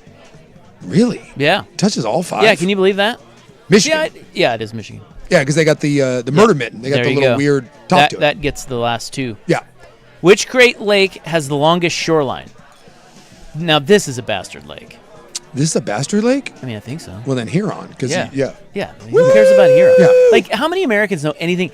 How many Americans even know that Lake Huron is one of the Great Lakes? Well, the moment you said bastard lake, it was immediate. It was like, yeah, Lake Huron. No one gives. No, you're right. It's just this, like, whatever. It's the PGA Championship of the Great Lakes. No one cares. That's about all I have for you. Okay. Now we've learned something. Which Great Lake drains directly into the Niagara Falls? Did I already ask you that? You already asked me. Oh. And I said Ontario, but you said it was... yeah, it's Erie. Erie. Yeah. Okay. The Great Lakes are beautiful. I haven't been to all the Great Lakes. I once asked a pilot friend, I said, hey, what is the coolest thing that you flew over? Or that, because I was like, I like being in an airplane and looking down at the world. Sure. And the coolest thing that I've told you this before, but I was able to fly 1 year on 4th of July, and it was a clear evening. Yeah. Oh my awesome. God, that was amazing. Yeah. He said the Great Lakes. Flying over? Yeah, he said flying over the Great Lakes. Dude, you have no idea. Because I've never really flown. I think I have flown over the Great Lakes. It's just been at night. Sure. He said, dude, they're unbelievable. How vast they are. Well, yeah. I mean, that hit it home when you said that Superior was bigger than Great Britain. Yeah. Think about that. Yeah, and like I said, some of the most dangerous waters in the world are Lake Superior. Like that is it's a big shipping lane, and that is super dangerous. Yeah, we don't really give. I mean, they are called the Great Lakes, but yeah, we just don't give them any. No, and like I said, this goes back to my theory. Americans know nothing about the Great Lakes. No, they just know nothing. Especially again, if probably from the West Coast. I mean. I guess my guess is South. You think the South knows anything about the Great Lakes? No, and they think that their lakes are probably better. Well, you ain't seen a lake. Yeah, it's a lake. Come down to Georgia. Georgia does have a lot of nice lakes, but nothing. I don't think anything bigger than the UK. Okay, I have stories, and I have audio. What do we got? Music. We're gonna talk music. So the first thing is. Well, we were talking sirens, and that is a musical thing. We have the biggest... now, this is according to the band. Okay. But it's the biggest audience gifting in live entertainment history. So you remember Oprah, who's like, car for you, and you get a car, and you get a car. Remember that? Yeah. This is way bigger. Oprah would never tell people when she would do a show every year called Her Favorite Things. And you would never know when it was. But if you happened to be in the audience, you got one of Oprah's everything that was on Oprah's favorite thing list. And one year, it was a car. You talk about how badass that is. You show up to an Oprah show, and like look up the clips of the women, the middle-aged butter hogs. Go crazy when they find out that it's Oprah's best thing show. Oh my God, they lose their S. So this was Zac Brown Band. Ooh, I like Zac Brown Band.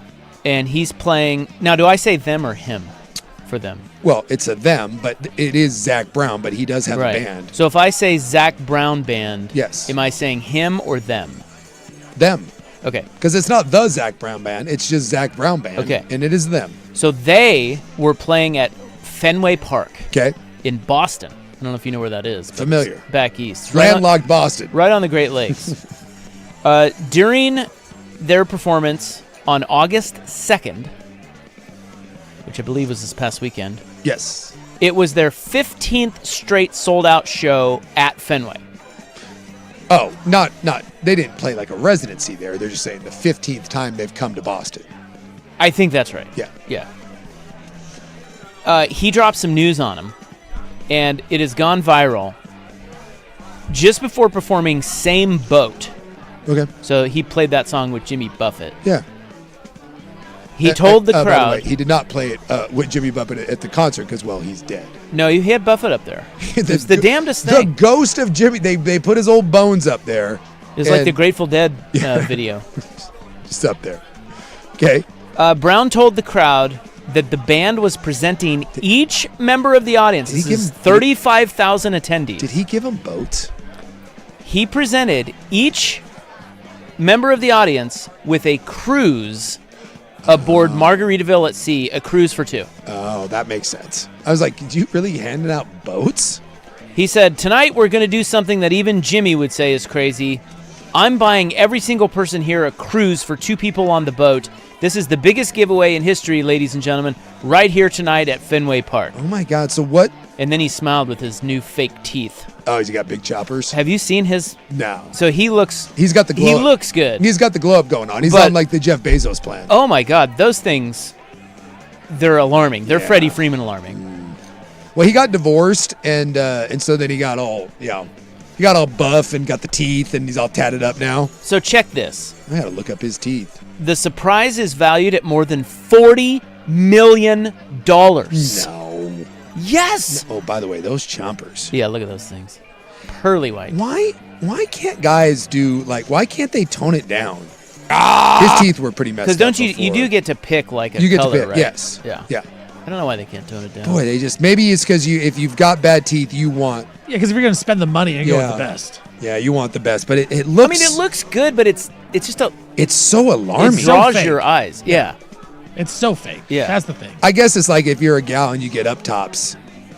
Right. Right, like you can tell they're not natural, but that's what you're going for, right? I guess. Maybe he wants people. If you get fake chompers, I guess you want everyone to be like, oh my God, look at my awesome teeth. I don't think you want people to be like, oh yeah, you got nice teeth. Right. I think you want the above. Yeah, you need the attention for it. Or he just feels better. I guess. But anyway, there's $40 no million. There's no way. No, you're exactly Zero right. chance. So that's when I saw this story, I was like, dude, there's no way he's paying $40 million for these people to go on a cruise. No, Jimmy Buffett or the Margaritaville cruise. I didn't even know that was a thing. Well, it's called Margaritaville at Sea. So they did. And it is a sponsor of his tour. There you go. So they cut him. I would imagine, I don't know how they did that deal, but something's up with that. He says, I mean, it's legit. Like every person in there with their ticket, fans can redeem the cruise on select Margaritaville at Sea sailings over the next 12 months. He's giving them a year. Okay, so herein lies so here's the deal, right? So you got 37,000 people. 35. So you got 35. Let's just say immediately right now, you're saying 40 million, right? Dollars. $40 million. Okay. So the profit on a cruise, that's 20 million. That's, that's 20 million. Let's cut it right out. What? Well, if you're charging someone $2,000 for a cruise, they're making at least a 50% profit. So it's not 40 million. It's probably 20 that the company is. Right. You know, because you're breaking even. You're not losing money. You're breaking even. So let's just call that 20. Of the 35,000 that are there over 12 months, I'm going to say half are going to be able to redeem this. I mean, how many people, if you said, just in general, it's like the gift card thing, right? Billions of dollars every year in gift cards go to waste because people don't use them. Not everyone's going to be able to take a cruise or will want to take a cruise. So half of those, I'll bet you, go unused. So you're probably down to 10 million, if that. And then, you know, you're already a sponsor of the tour. It's a huge giveaway. And I'm sure it's costing Margaritaville Cruises, and then you put that into the marketing budget. When you're sponsoring a tour, I'm sure to sponsor a tour, it's already, you know, somewhere in the neighborhood of 10 to 15 million to put on a big stadium show like that. It's worked into the budget. So it's a cool giveaway, but you start breaking it down, this is not. What do you think it's costing the band? Probably nothing. Yeah, see, I don't think they pay a dime for it either. No. It's a partnership deal. Now, it might be and they're utilizing his audience to get word of mouth. It's marketing dollars. Yeah. So my guess is they probably went to Zach Brown, and Zach said, hey, I have no idea. I could actually probably ask someone how much it costs to sponsor a tour. In fact, I could do that. 100% could find out how much that is. But let's just say it costs $15 million to sponsor the Zach Brown tour. And Margaritaville says, hey, instead of $15 million, right, we're going to give you $12 million to put in your pocket. But $3 million of that's going to go to the cruise. So maybe the band is giving away $3 million, something like that. It's somehow worked into a partnership and all that. Yeah, so this says, Brown said, this tour is a way to applaud the band's fans. I wanted to show our dedication to them and give them something unique. Throughout the tour, Zach, by the way, how pissed are you if you went to the show the night before? Oh, yeah, dude. Like, I got a beach ball, and you're giving these sons of guns a cruise. Throughout the tour, they will continue to give away 4 cruises per show. Those fans will receive a cruise aboard the new Beachcomber, which will debut in January 2027 and is also home to a live music venue at sea dubbed Same Boat and curated by Zach Brown himself. Yeah.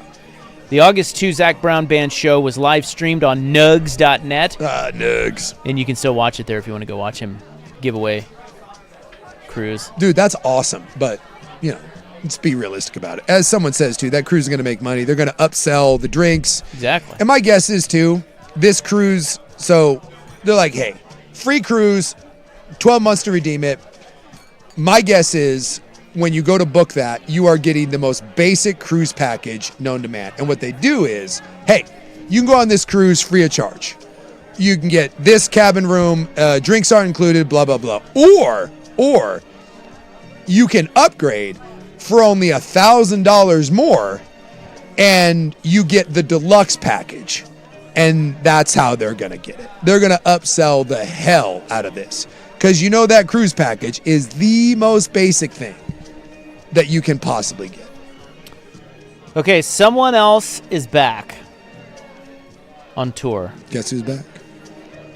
Shady. Eminem's back? And I tell you, it doesn't sound very good. Really? I have the audio. You can decide for yourself. I've never seen Eminem live, but I would like to. Well, no, it's not Eminem. Oh. I was just kidding. Next. From the Ponderosa.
Now, from the George McCoy and Warren Allen Sports Desk, a Sports Center update on the Fan Sports Network, 105.1 FM and 1080 AM.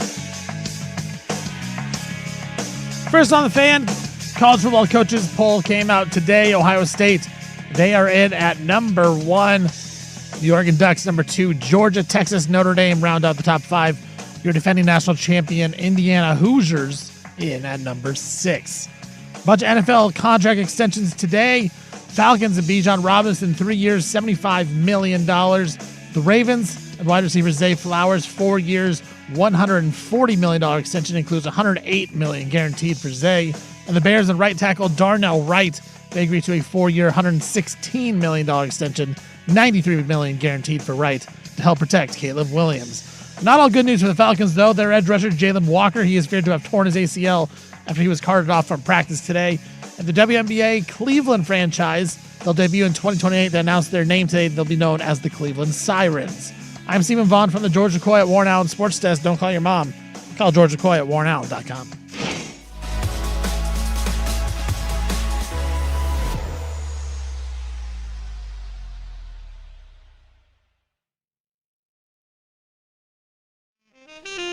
So, someone very famous is back out there amongst the people. Out there getting it done. And I'm not talking about Big Sook. No.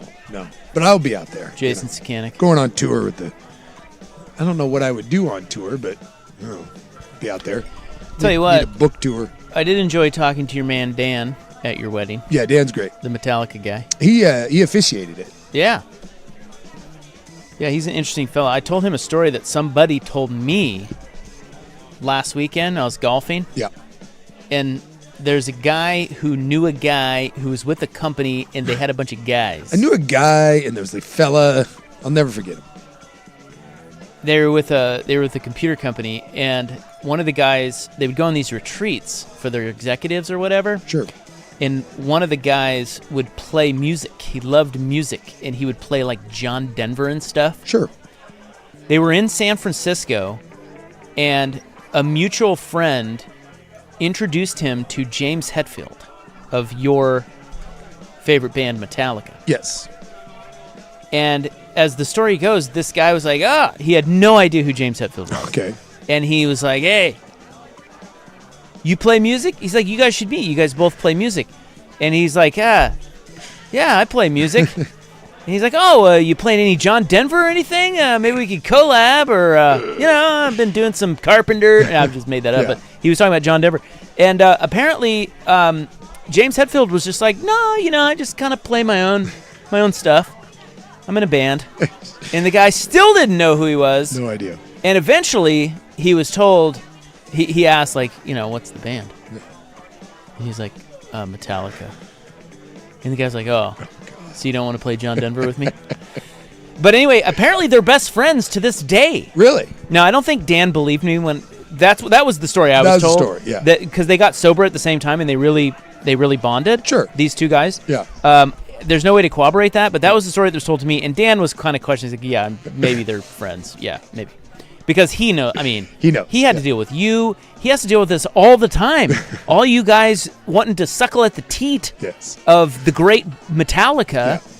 That's his job, is to shield them from schlups like you. Yes.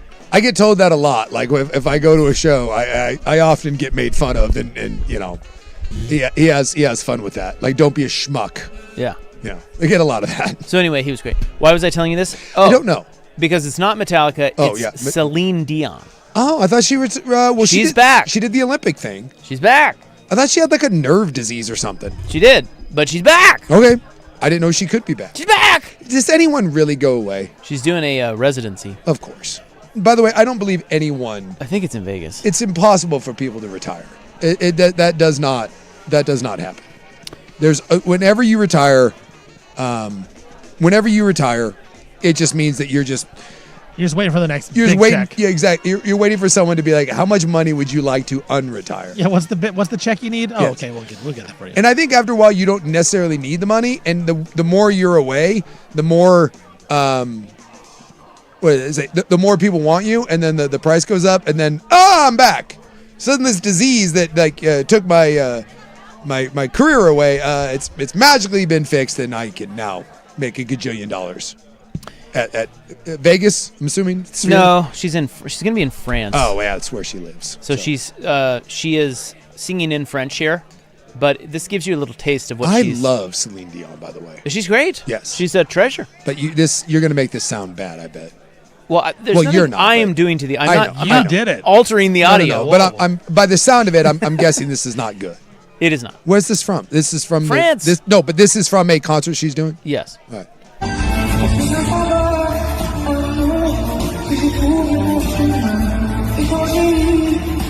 Well, it's bad. It's bad quality.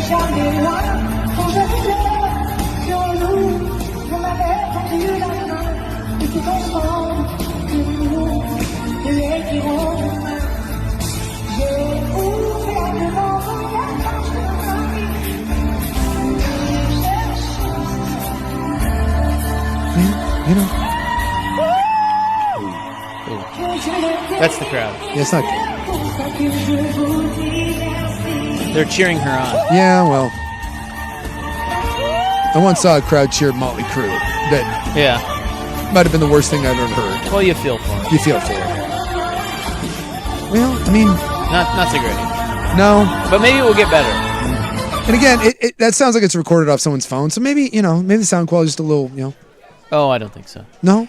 She suffers from stiff person syndrome, a rare neurological disorder that causes muscle spasms affecting her torso, limbs, and vocal cords. Well, there you go. So she has vocal cord spasms. Well, she's back making money, but it's much like our friend Stevie Freedom. Vocal cord spasms, don't you think? Waiting. Damn. Is that what happened? No. I can't control it. You think I can make that noise on command? I can't. Damn. Hey, what if? Hey. Look, if you go see Celine Dion, don't you just know at this point that you're not getting? It's not going to be good, but you just, you go anyways. Well, okay. Right? Apparently, tickets to that show were $575. Oh. And I don't think that. I feel like that if Celine Dion is back out there, she is good enough. No, I'm not expecting peak Celine Dion. Yeah. But I am expecting better than that for $575. And is that wrong? It probably is. It's like to expect an act like they have off nights. Maybe it's early in the concert series, and in a couple of weeks she'll sound better. Maybe she was sick. Maybe it was or maybe she has a chronic disease that affects her vocal cords. Yes, but then why are you charging me $575? Because I've been away, and now that I'm back, people will spend whatever money to see her because it's the last time they'll get to see her. That's the point. Is this is the last time you'll be able to see her? So you'd rather just see her, no matter what the state of her vocals I think for fans of her, yes, because she is that legendary. No, I say no, but yes, to her fans. Look, you love her, right? She's great. I love her. She would be amazing in concert. Yes. I would go see Celine Dion. I would too. Would you go knowing this is the state of her vocals at $500 or what? Yeah, maybe. What if you got free tickets? What if you got free tickets? I might not. Well, you know what? Yeah, there is a sweet spot here because I do love Celine Dion, but let's not act like that's a top.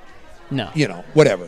So yes, I would go because even if it was bad, I wouldn't be sad. I'd be like, oh man, that's that's a bit of a bummer. But I've told the story. My two biggest concert disappointments of my life: Willie Nelson, who I'd seen 30 times, and Bob Dylan. This was the Soul Crusher. Bob Dylan, top 10 for me. Never seen him. Soul crushing. And that wasn't $500, but I think it was maybe $350 that I spent to see Bob Dylan. Soul crushing. Damn. So I think it's easier with someone that you like and not someone that you love. For instance, Metallica, my favorite band all time, hands down, seen them so many times. If it got to a point where they were 75 and it was a awful show, even if it was free, I don't think I could go do it. I would not want my lasting image in my head to be what it was when I saw Willie Nelson. I have no desire, and you could be like, hey, this is the last show, they'll never see him again. And if it's that, no, man, I'm good. What if you've never seen him, though? Then I think that's different. If I've never seen him. But you know it's going to suck. Oh, God. No. That's tough. See, I'm not going. After Bob Dylan. I think I would. I would have always said go, but after the Bob Dylan experience, I would say don't. I would have rather not seen Bob Dylan. Because then in my mind, one of my favorite recordings is there's a live recording of him at the Royal Albert Hall. It's one of the best live recordings of all time. It's incredible. But when I hear that now, you know what I think of? That son of a bitch. Here's a little taste of that, by the way. We have some audio of that. Yeah. Damn. I think that's what it sounded like. I mean, I think it kind of sounds like Bob Dylan. Yeah. I wish that there was a live recording of that show he did in Portland. I wish it exists. If someone has that, please, like if you took it with your phone, please send it over. Because I would rather listen to Stevie Fire make weird noises than what I heard from Bob Dylan. Whoa. Actually, was it March 12th of 2005? Yeah, that probably sounds Would that be right? That probably sounds about right. Yeah, it's on YouTube. It was a long time ago. 1 hour, 30 minutes. Yeah, that's about right. You can go pull it, Buck. Yeah. Freaking A. I'm watching it right here. Yeah. It's not good. Well, he's always kind of sounded like that. No, he hasn't. Yes, he has. No, he hasn't. And by the way, Bob, can we play a song that we've heard of? Is he in his little cowboy outfit? He's not out there yet. Okay. They're still. You gotta find out. If he's there he is. Is he in his little cowboy outfit? Yes. That's. That doesn't look like a cowboy I don't know outfit, if that's a does it? cowboy outfit. No. This is what it looks like. It says Portland. No. March of 2005. No, that would have been after that. I wanted to say it was probably more like 2010, but my memory, it could have been 2005. No, he's in a little cowboy outfit. He's in a little cowboy outfit. There is a video from 2009. There we go. Is he in a cowboy outfit? Yeah, October, full concert video. Yeah, it's all on YouTube, bro. Let's go listen. Let's listen together. Freaking Bob Dylan. Bob Dylan. So no, I'm just saying. $62 for tickets. It was not $62. That's what it says on this ticket here. Well, I can promise you that's not what I paid. Don't go see your hero if you know it's going to be bad. All right, we'll wrap it up on the show next.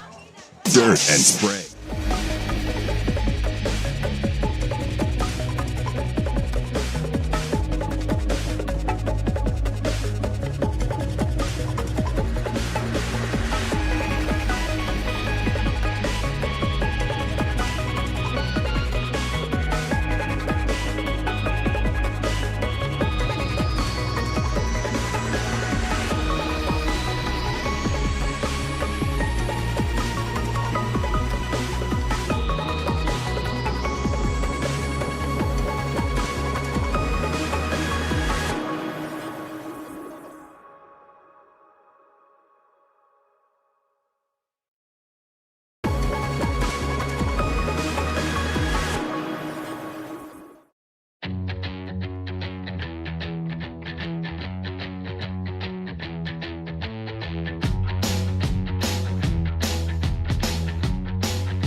So I think I was able to listen to some of the Bob Dylan show that you're referring to. It's on YouTube.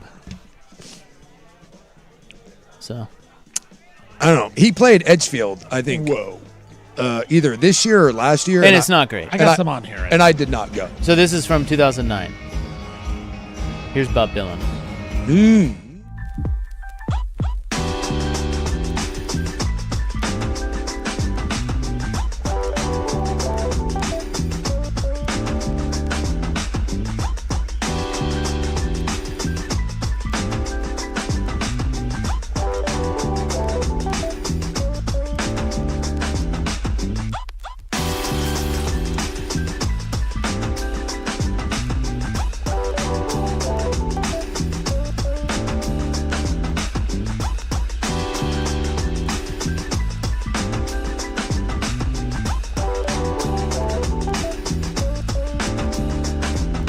His music changed the world. I love Bob, but it just.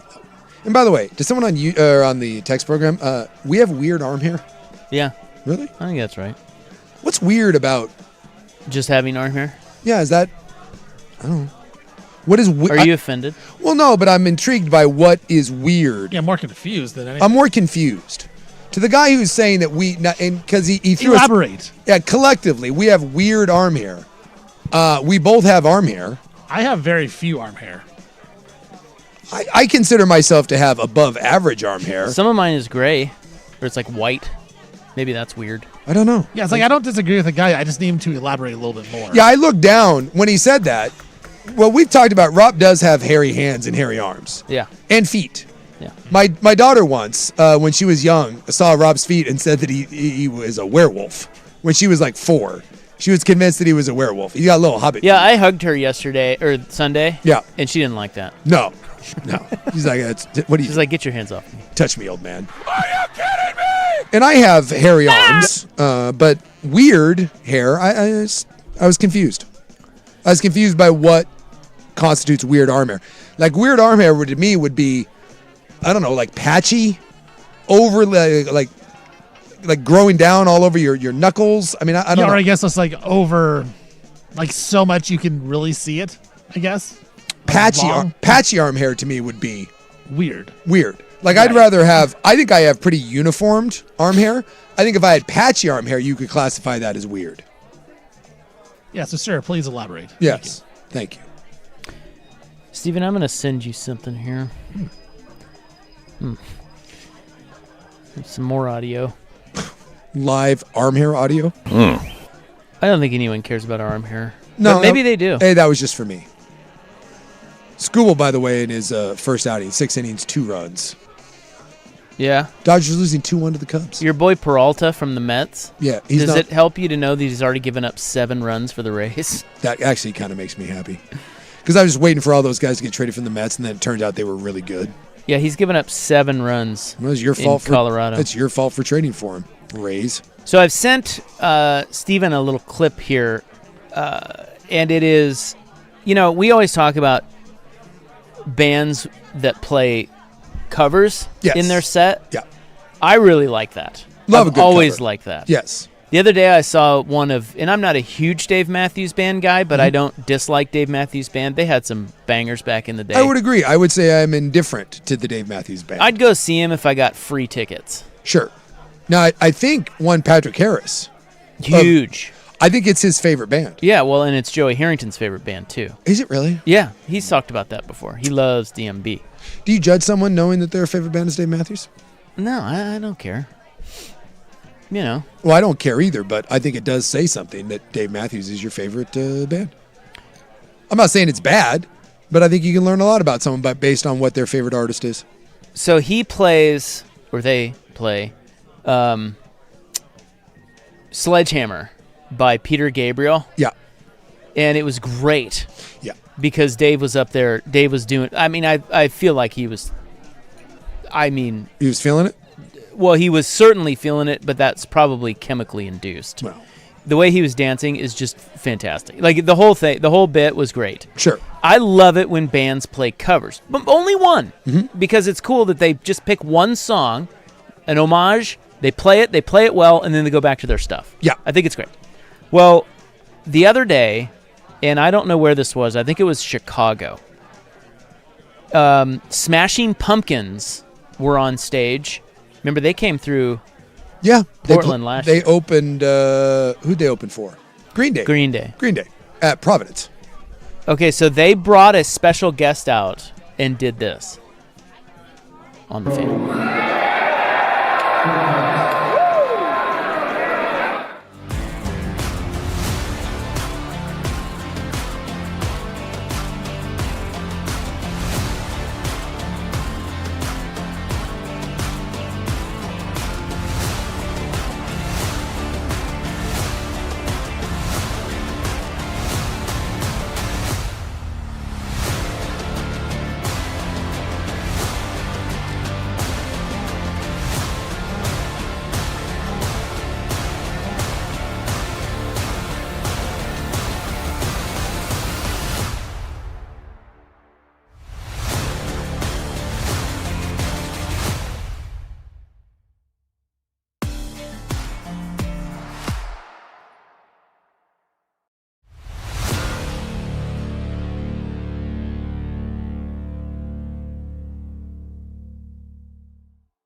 Oceans never grew. Yeah, one of those. Something like that. Yeah.